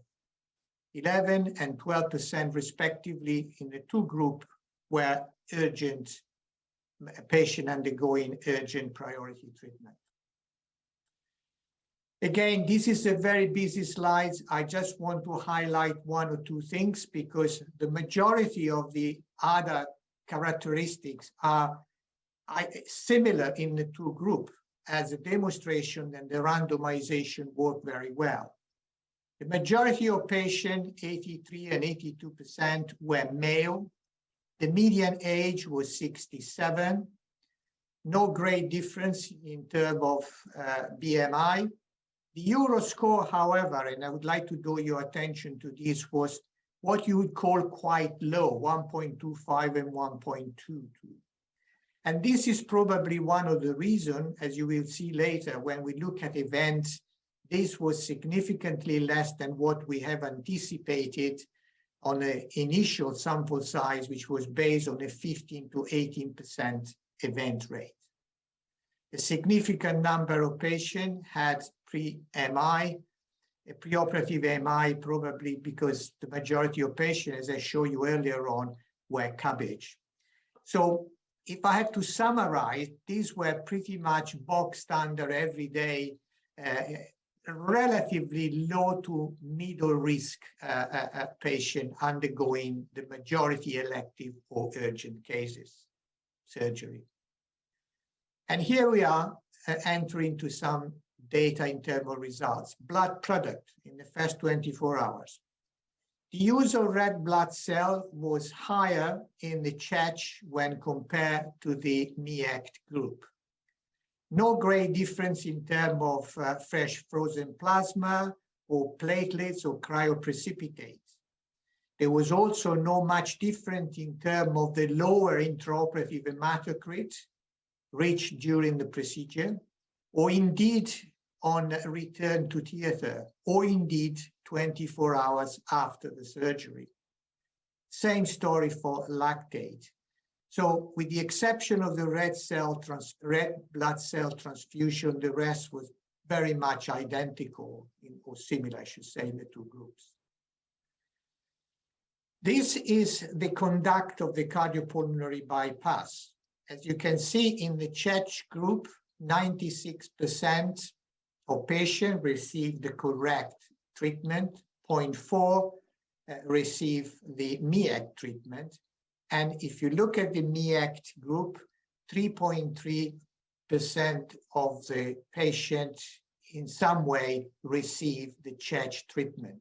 Of course, this is all based in the final analysis on intention to treat. If you concentrate on the MiECT type 2, 3, and 4, they are almost equally spread, about a third each, a third type 2, a little bit more in type 4. And conversion to an open circuit only happened in 1% of cases. Bypass time was very similar in the two groups, as was the cumulative cross-clamp time. There were, as expected, a lot more cardiotomy suction use in the CHECH group, whereas the cell saver were predominantly or more often used in the MiECT group in 2/3 of cases. And minor difference in terms of noradrenaline and either inotrope during the procedure. The cardioplegia use was predominantly blood cardioplegia in 80 and 81% of cases in the two groups. The predominant temperature was warm cardioplegia, and the predominant route of delivery was antegrade mode, of which almost all of them were intermittent. And here we come to the real crux of the results. If we look at the primary outcome, here we got favoring MiECT and here favoring CHECH. As you can see, the composite primary outcome is favoring MiECT, but did not reach statistical significance. As far as all-cause mortality, again, is shift to favoring MiECT, but again, no difference, no statistical difference. The same for any serious adverse event and requirement for red blood cell transfusion. Duration of ICU stay is more or less smack in the middle, and duration of hospital stay is leaning toward favoring CHECH. Now, let me give you a little bit of more insight of the binary event. As you can see, the primary outcome in terms of percentage were 13.4 in the CHECH versus 10.3 in the MiECT. Mortality, again, slight difference in the two groups, but not much to say. The serious adverse event, again, were following very much the same pattern as the primary outcome, 13.4 versus 10.5. Blood transfusion, again, more or less same pattern. And overall, not much to add. The ITU times was more or less a day in both groups, and the time for hospital discharge was 7 days in both groups. Looking at other events in more details, myocardial infarction intraoperative was relatively low. Stroke was also very low, 1% in the CHECH and 0 in the MiECT.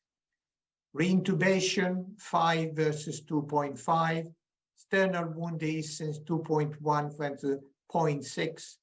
And septicemia confirmed by microbiology, 1.9 versus 0.6.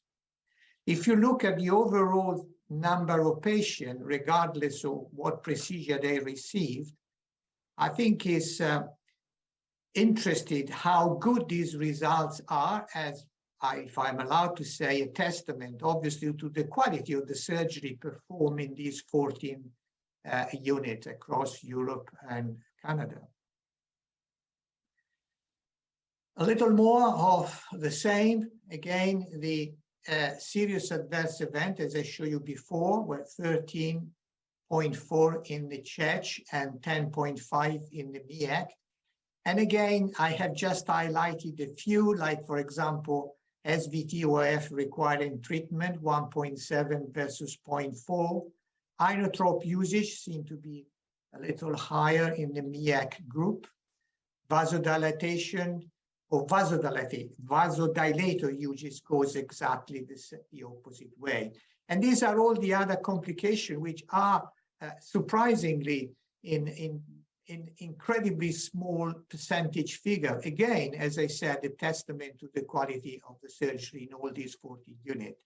But if you look at the serious adverse event, again, is what you would call relatively low, perhaps also representing, and I keep saying the same things, a group of patients with a low to mid risk. And finally, the results of the quality of life. As you can see, this was done preoperatively at 30 days and 90 days. no difference in the two groups. The MiECT is the dotted line. And when you look at visual analog score, which take into consideration mobility, pain, and mental status, these seem to favor MiECT with a significance, the mean difference in the two techniques is 2.56 points in the context of a total of 100 points. So although this is statistically significant in terms of clinical relevance, I suspect it means more or less nothing. It's like, say, a statistical difference in troponin postoperative between 10 and 14. It may be statistically significant, but clinically, I think it means absolutely nothing. That's all I have to say. Deliberately, I didn't choose to put any conclusion, not least because the conclusion can be open to very many different interpretations.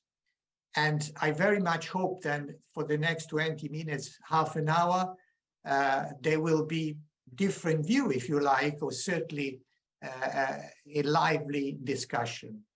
That's all I have to say. Once again, thank you to all the people who participate in the study, and thank you to MiECT and Medtronic, which provided the support for the running of the study in the trial unit in Bristol.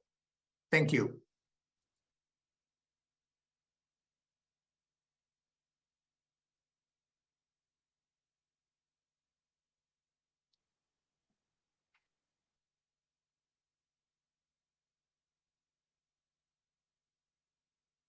I'm afraid we can't hear you. Well, thanks, Johnny. Everybody is just, I think, digesting the results and just sort of coming up with a. It is a bit, yeah, it is a little bit of a large meal, yes. Yeah. Kyriakos. Yes, please. All right. So, hello, Gianni. It's Kyriakos here. First of all, thank you very much, not just for presenting results, but doing all the hard job for this trial from the first beginning up to this minute that we do have a verdict, which you said that absolutely it won't be the final verdict because we couldn't conduct the study up to the end as agreed. So anyway, I believe what I have seen from the results so far is the trend. And my impression is that this study actually confirms that is in the literature that in all aspects, MiECT is better to conventional in all kind of endpoints that you might measure. Though to reach to significant numbers, you need more patients to be recruited, because if you use hard endpoints, then with the power that we have preset, we would definitely need a lot of patients. So regarding your comment about the lower adverse events that we faced, that was obvious from the beginning that these centers that have recruited patients are highly selective. So they are very experienced centers in all ways of using both the techniques, and they are very well known in perfusion advancement techniques. That means that they actually operate their patients with the very best and robust perfusion technology and also techniques. And we shouldn't forget that when we say conventional or check, as you said, this is not the original Gibbons design, but most of the centers, they do have an OPEC and optimized circuit, excluding the soft shell and the vacuum assisted venous drainers, as we said. So most of the centers that recruited patients, they did have either a centrifugal pump or heparin bonding or any kind of advancements that we agreed that they could use so as we would have a realistic study. So with all this background, what I would say is that, for example, the PBM, which is the ultimate, let's say, outcome that we believe has reached very nice numbers. I mean, 21% as opposed to 11%. It's a huge difference regarding red blood cell transfusion. What I would say is all the rest of the numbers that you have presented, either from primary outcome or from secondary ones, I'm really, let's say, curious to ask you or Barney, if we had a different power to this study, should we be leading in a different result? I mean, with the same numbers? I think I will leave this to Barney because he is more qualified than me. So the first thing I'd like to say is that the important red cell transfusion result is not the one within the first 24 hours, but it's the any red cell transfusion that incorporates the difference you referred to, Kyriakos. So the difference over the whole hospital stay in any red cell transfusion is 30% versus 27%. It's a small difference. And that was one of the outcomes we tested, which had a risk ratio of 0.9. So it's not at all persuasive in terms of red cell transfusion. In respect of your question about the sample size for a new study, if we went with the Keck outcome frequency as designed here, we would need about 4,000, just designed in the normal way. However, there's an argument if we were using exactly the same protocol that we might want to design the trial to provide, if you like, to provide definitive evidence given the evidence that has accrued in comics. And paradoxically, that actually requires an even larger sample size. I mean, that's the way that Cochrane thinks about it. If they've got a systematic review that's giving an inconclusive answer, then the sample size required to give a definitive answer is much larger than the sample size you might design for an individual trial. And that's simply because of the variation between studies in the review. I can't give you a definitive answer to what the sample size would be because it's a complicated thing. And I was trying to get information about that before today, but I was unable to. But at the very least, it's slightly more than we aimed to recruit to comics in the first place.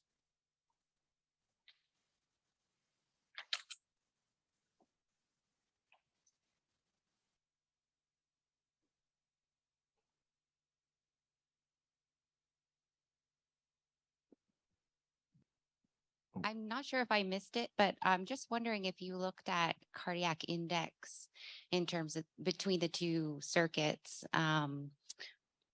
Just in terms, some may argue that you would have a lower cardiac index in a mini circuit versus the conventional, just with how you manage the pump.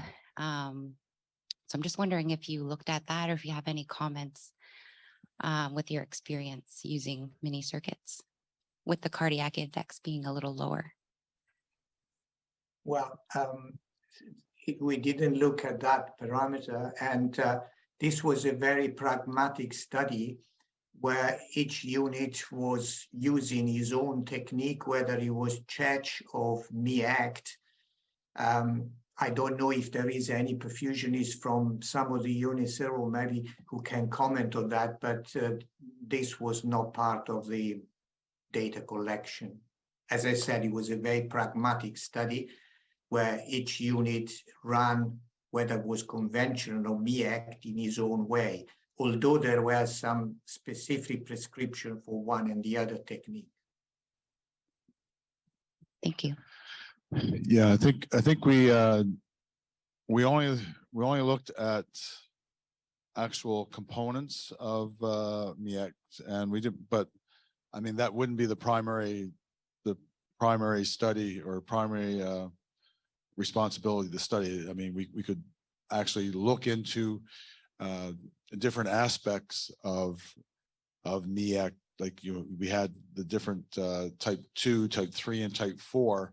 I mean, I think it would be interesting for us to take that data back and see if there's any difference in the type of MiECT.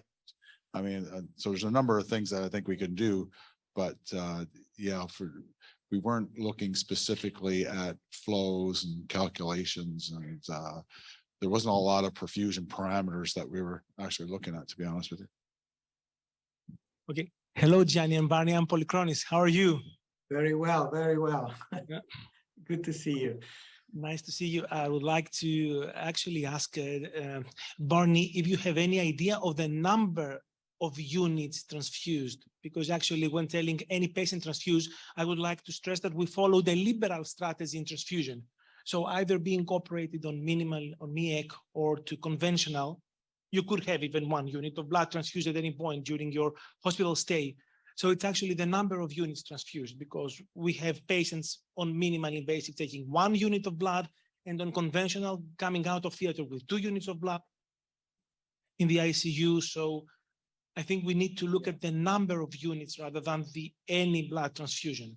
This is important, and I'm pretty confident that we will find a more significant difference there. It's another parameter that it's not a percentage number. Thank you. So because of the what I have is the volume transfused, which I presume is mils, not units, because they're large numbers. That's the way it's recorded. In the patients who had transfusion, the volume in the KEC group was 500, with an interquartile range of 300 to 600. And in the MiECT group, the volume was 520, with the same interquartile range from 300 to 600. So absolutely no difference. This is This is the cell saver amount of blood. It's not the units that have been transfused. Units are units. We don't calculate. Okay, well, then that's a misunderstanding in what I'm seeing here. I'm not sure I have that information right at the moment to provide. I'm sorry. I'll just search. What Polychronis implied is saying that any units transfused is different from how many. I'm sorry, I have the answer. Well, I've got the intraoperative answer, which is a median of 2 in the KEC group and 1 in the MiECT group, at the same interquartile range of 1 to 2. Do I have? I don't have units overall. I'm sorry. I'll have to go back to get that. We'll check it. Okay, we will check it. Okay, so it's 2 units intraoperatively versus 1. Yes, but the same, that's not giving the whole picture, because the interquartile range for both groups is 1 to 2. Yeah. So the middle 50% of the distribution is identical between the groups. If I may add, I understand what you're trying to say, Polychronis, and surely we'll be reassured, we'll look into this. A lot of the data, this is what we have presented is a summary of the data, which is not the complete data in terms of sub-analysis, if you like. We received some of the data from the unit literally 2 or 3 days ago. So obviously, when we now start getting on with writing the paper, we will look at all these other aspects. And I know we will have a figure which says how much blood transfusion during the hospital stay each patient or in the 2 groups it was carried out. So just with respect to red cell, I mean, what we found, if you look at any transfusion, there were more red cell transfusions in the MiECT group after theatre than there were in the KEC group, because the 2 percentages of any transfusion became more balanced over the whole of the hospital stay. So that distribution, I can't see how it's going to favour to be less for MiECT if you look at the whole hospital stay. It must go the other way. Okay.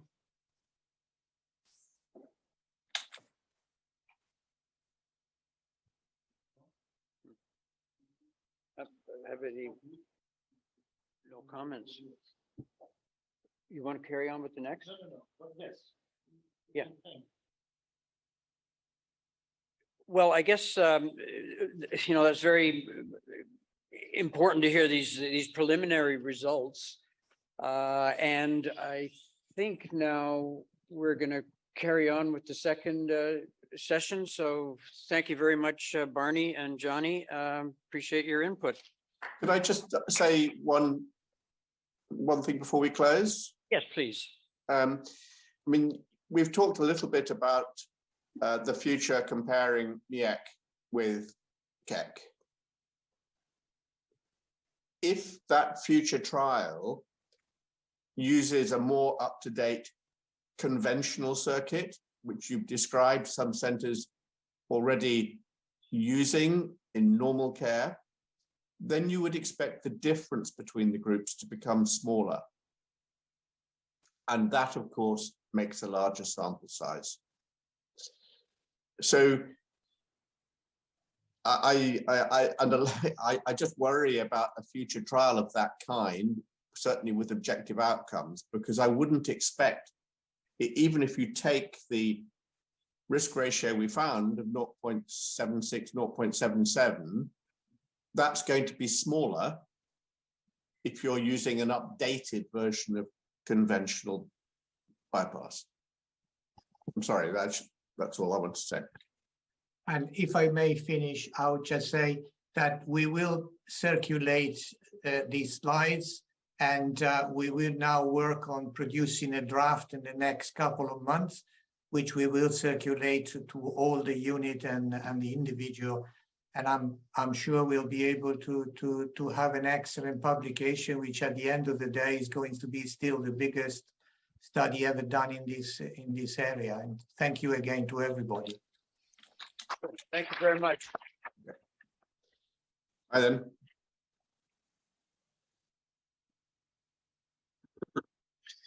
Okay, so what we have heard the last hour is an attempt to present results of a comparison between the MiECT and the conventional CPB.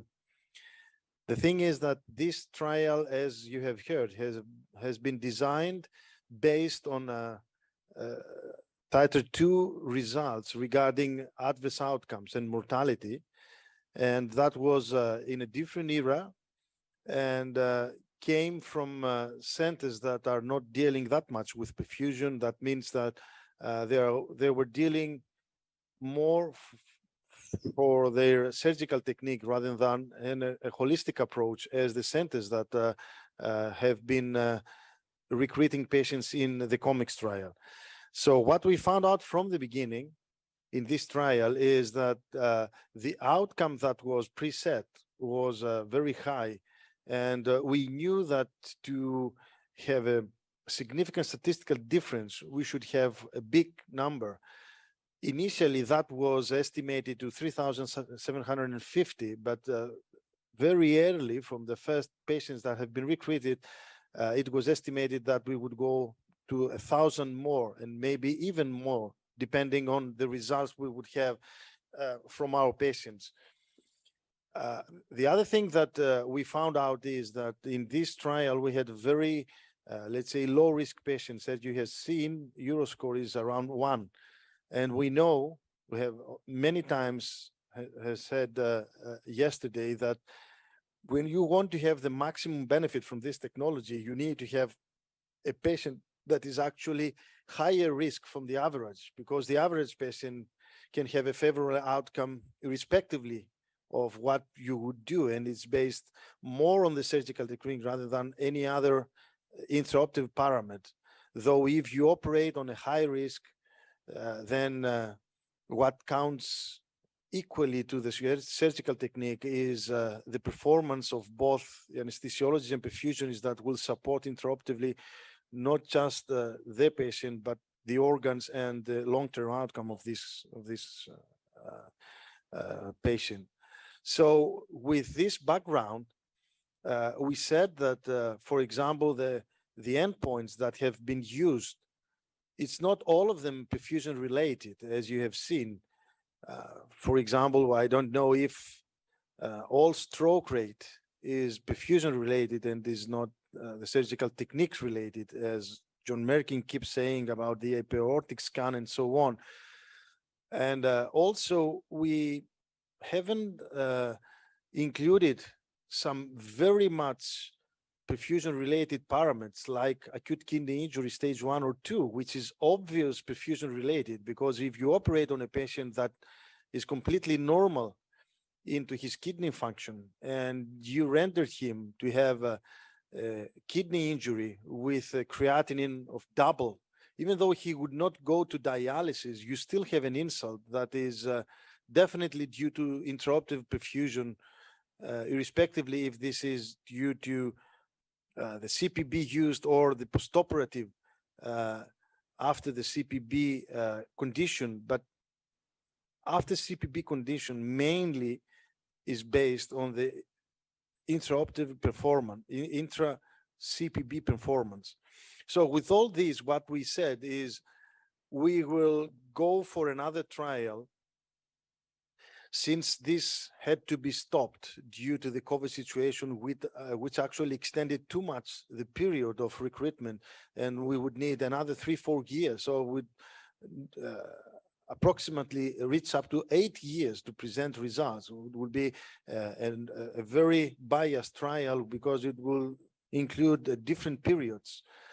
And for this, we have designed, let's say, the COMEX-2, which we named it as a MiECT trial, as will be presented to you, just before having any kind of results from COMEX, because there was no interim analysis and we actually didn't know these results that have been presented for the first time today.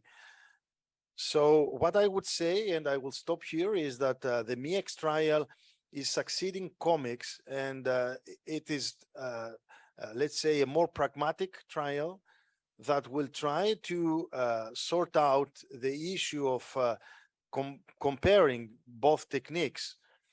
But the overall that I have as a comment, as you have seen, is exactly the same pattern that keeps in the literature every time someone is comparing MiECT with any kind of other system, either OPEC or conventional. You have seen that in all aspects, the red line was higher from the conventional, from the black one. So always MiECT is better.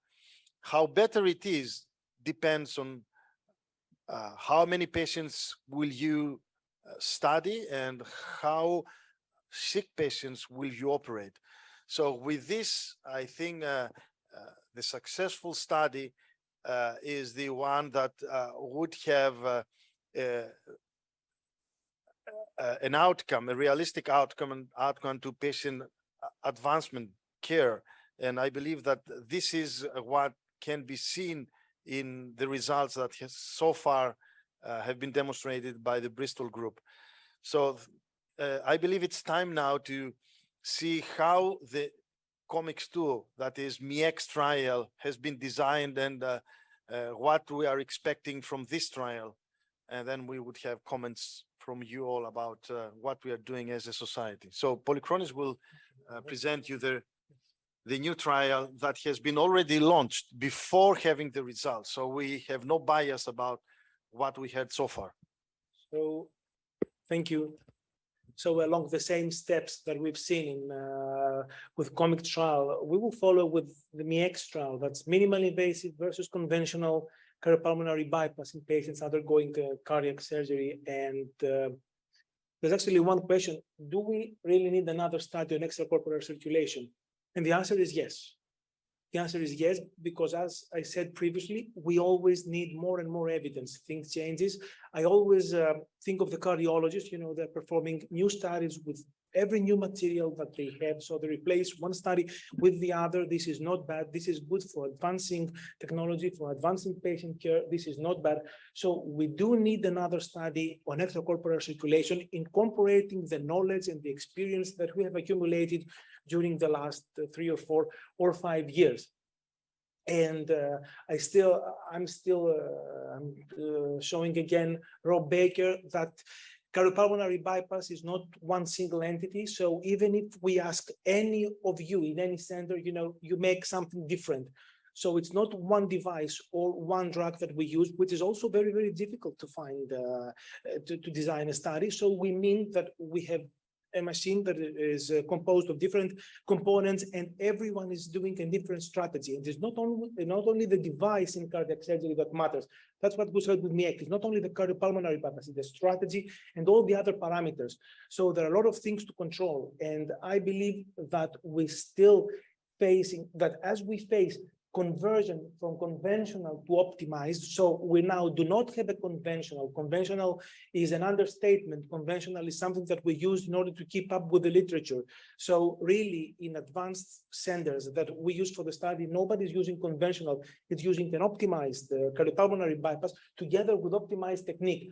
There is always need to define the role of minimally invasive extracorporeal circulation in this environment, including, of course, goal-directed perfusion, which per se is another means of improving clinical outcome, reducing complications. So it's very, very difficult to define which is the role of cardiopulmonary bypass setup and what's the role of the surgeon and the perfusion technique.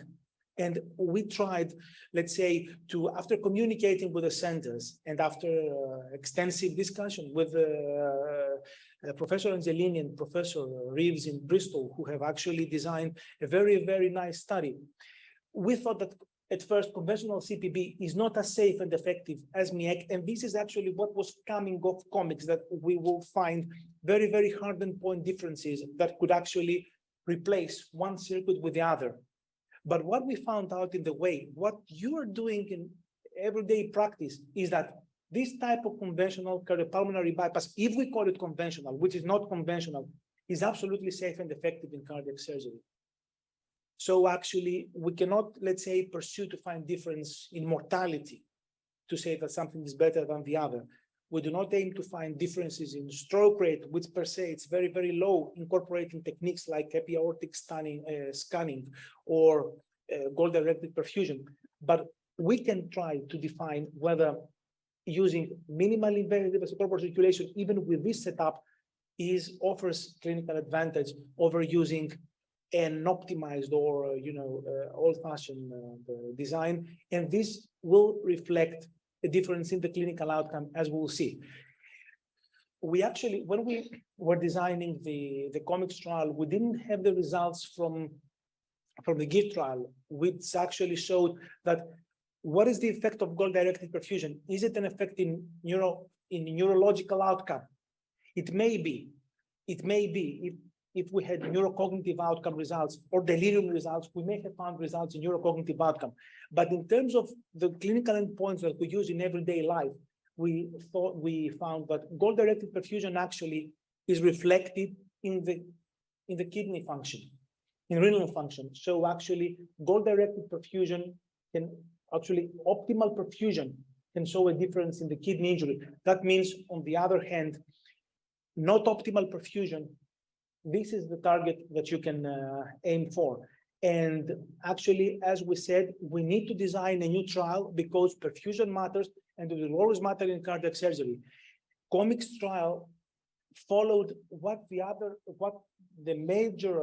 bulk of the other studies on MiECT used. It actually concentrated on coronary artery bypass grafting. And this is another big issue. So we need to have minimally invasive extracorporeal circulation in other than coronary bypass grafting operations in higher risk patients and also in non-coronary bypass grafting operations to see the differences. So this is what we took into account, and we want to design a study that will give this B, that could turn this B to an A, okay, to find out differences. So the question now is MiECT a better perfusion technique in terms of reducing the incidence of complications that could relate to perfusion and provide, of course, a difference in clinical outcome. So we will test this hypothesis with a primary composite outcome. It's actually the same route that comics followed, which was very, very nicely and elegantly designed.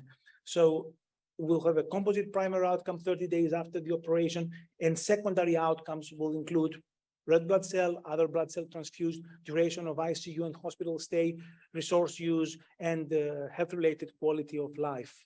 And actually, the primary outcome is the same in most terms. With the comics trial, we have updated the definition of the myocardial infarction because there was a lot of discussion with the Excel trial. So we followed the latest guidelines on the definition of myocardial infarction, stroke. But the most important difference is that we used not stage 3 or hemodialysis, acute kidney injury, but we will include all stages of acute kidney injury defined by the Akin criteria. And this will be actually calculated in the database.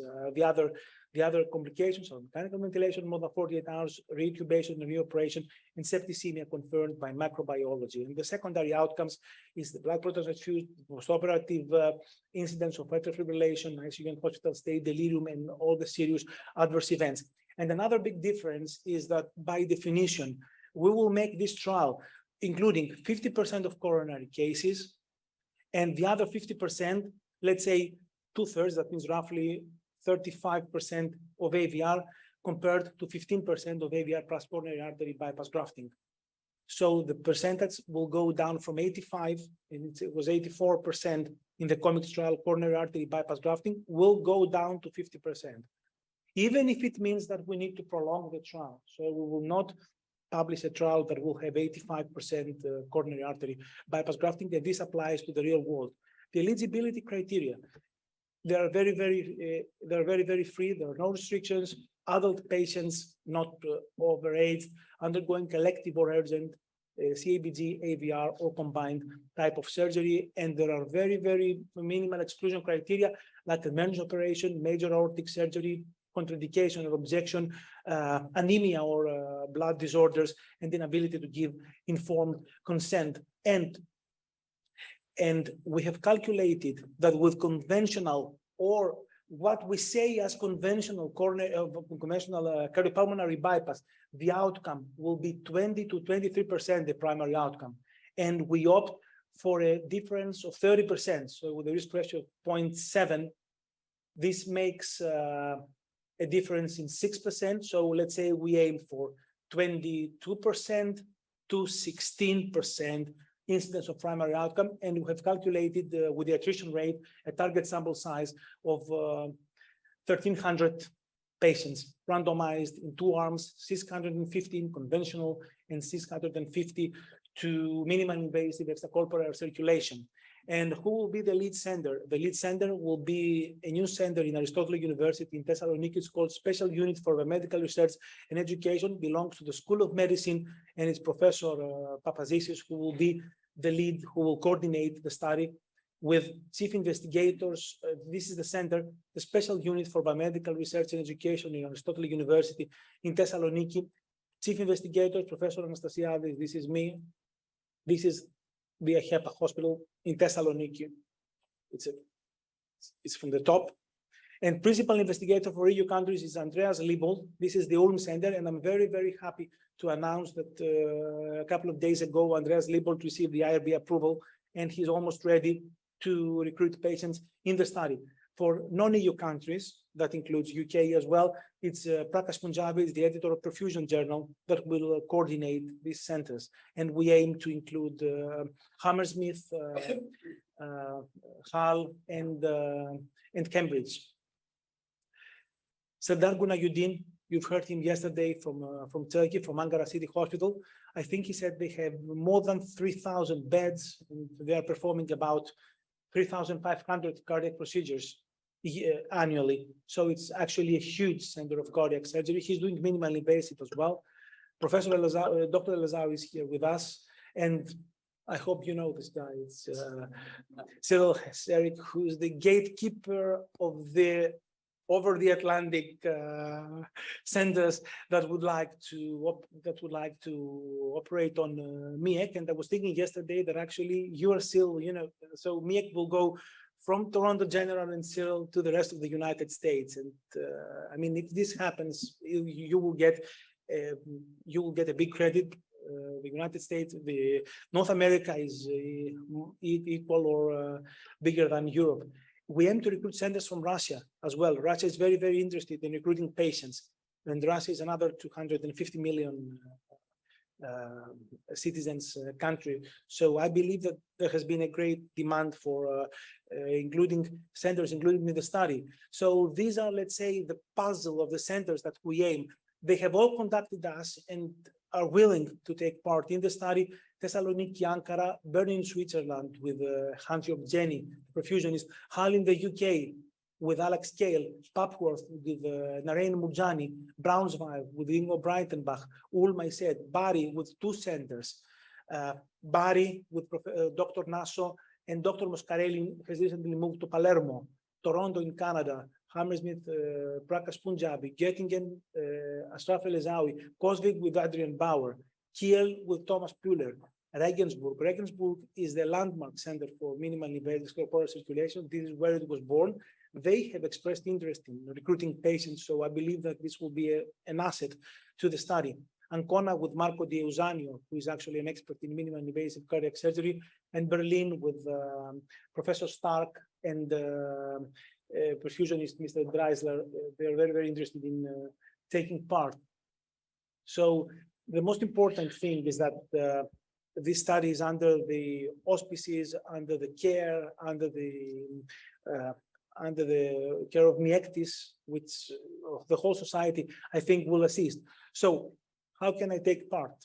You can take part, the center could take part, the perfusionist team and the surgeon's team and the anesthesiologist could take part if they have used MiECT for 50 or more operations. As we said, the learning curve, the optimal results are obtained with 50 cases. So I don't think that there is a huge requirement for cases before a center can launch the trial. So this opens the space for many centers to enter. And actually, this is the trial steering committee, and John Merkin leads the steering committee with Thierry Carrel, who took part in the previous study. Professor Vasilikos, Mark Bennett, and Yoros Karapanigotidis, and the data monitoring and steering committee comes from the Aristotle University Thessaloniki School of Medicine. They are all experienced in trials design. Also an asset to the study is the database. The database was actually controlled and very, very nicely handled by Bristol. Now we will use Dendrite Clinical System, which is a global leader in clinical databases. The clinical database that you use in Euromax if you put patients there, the UK registry, and actually coming to the more hot questions. Is the study feasible? So for an overall outcome frequency of 20% to 80% power, this means that we need to recruit 1,300 patients. That means if we recruit 50 patients per month, it will take approximately 2 years, 40 patients, 2.5 years, we can do it.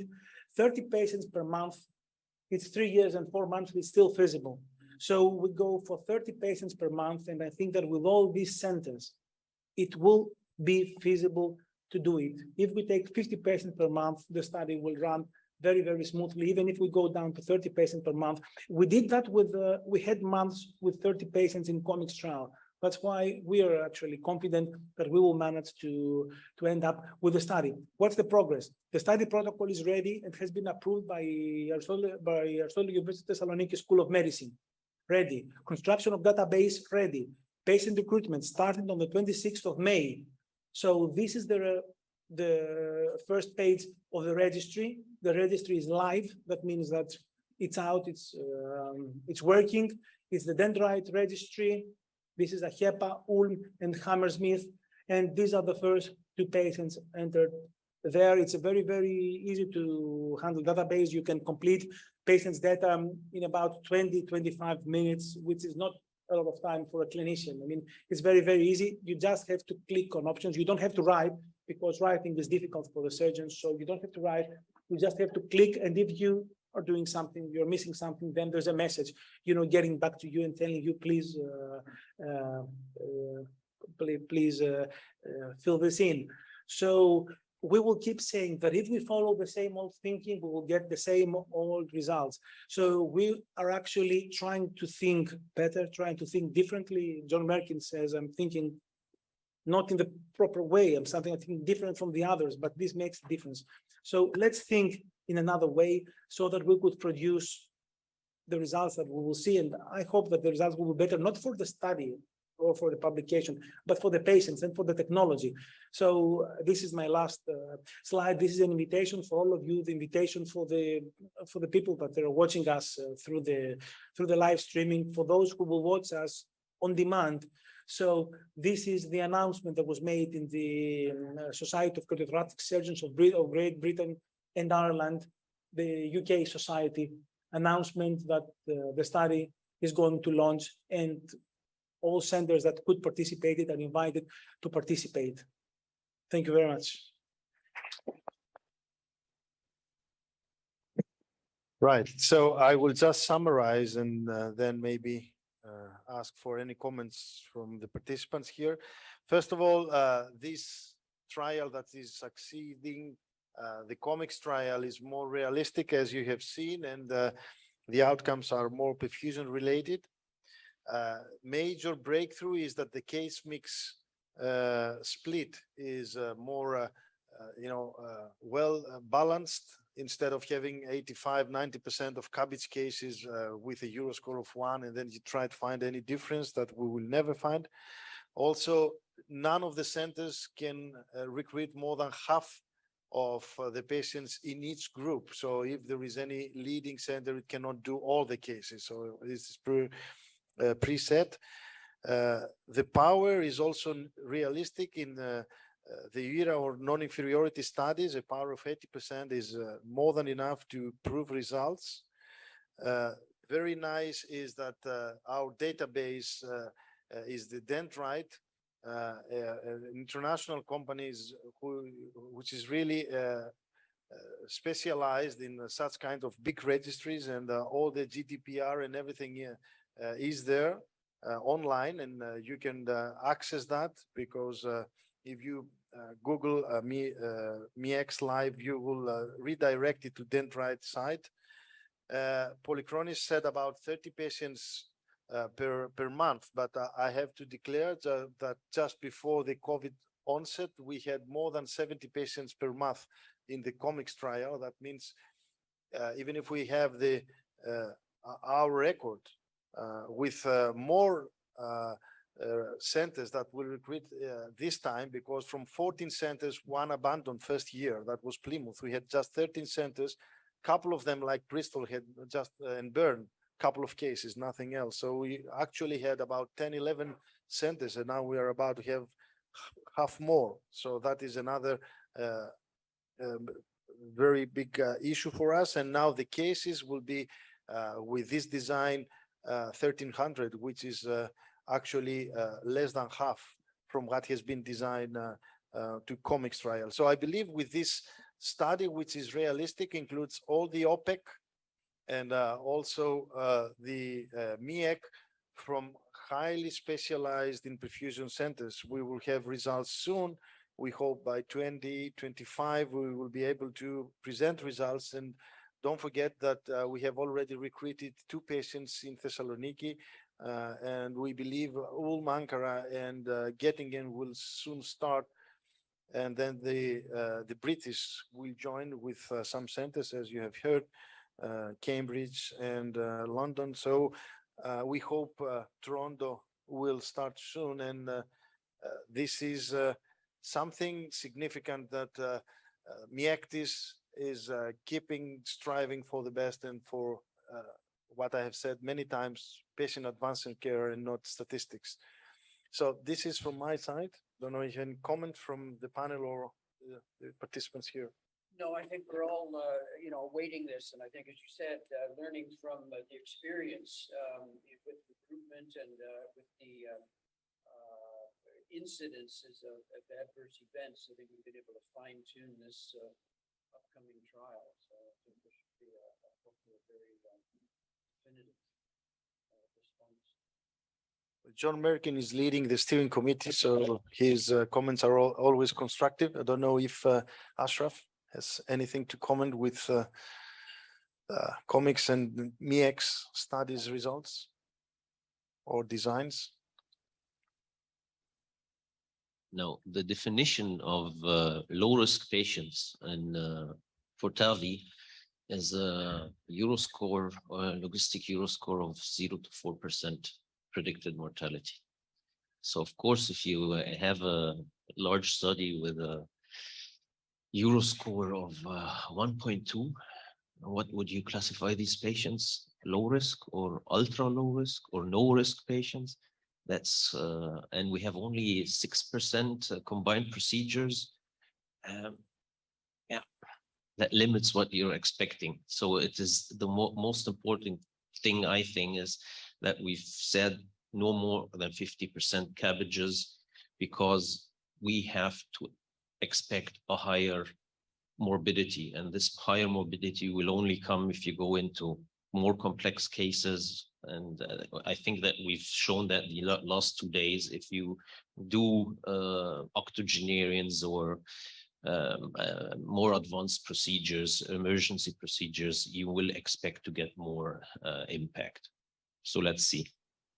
Okay, so what about the president? Comments?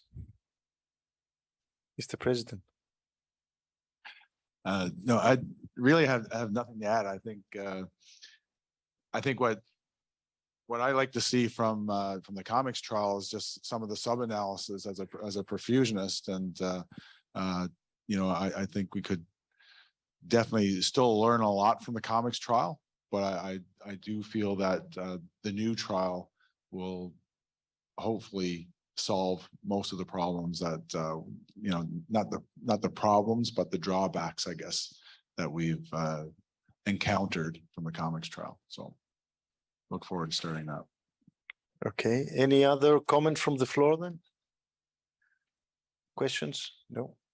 All right, so John, you can close the session. Yes, thank you all very much. I think we've moved the lunch up. Did we manage to do that, Cyril? Yeah, so lunch is in back at the exhibit hall. We starting at 1:30. 1:30, there will be signs to we at 1:30 we're doing the simulations. So, and we've divided people up to 3 groups. So the expectation is there's three groups. So Trillium Health Center, HEPA, and Toronto General all have their circuits made up. So 3 groups, and then after half an hour to 45 minutes, we'll see how long it takes. Then we just rotate. So 3 groups. The intention is for you to see all three centers. Okay, and we have the list of people, what group you are, written down. It's just down here, and I think we have it at the exhibit hall as well. Do we? Yeah, it'll be at the exhibit hall as well.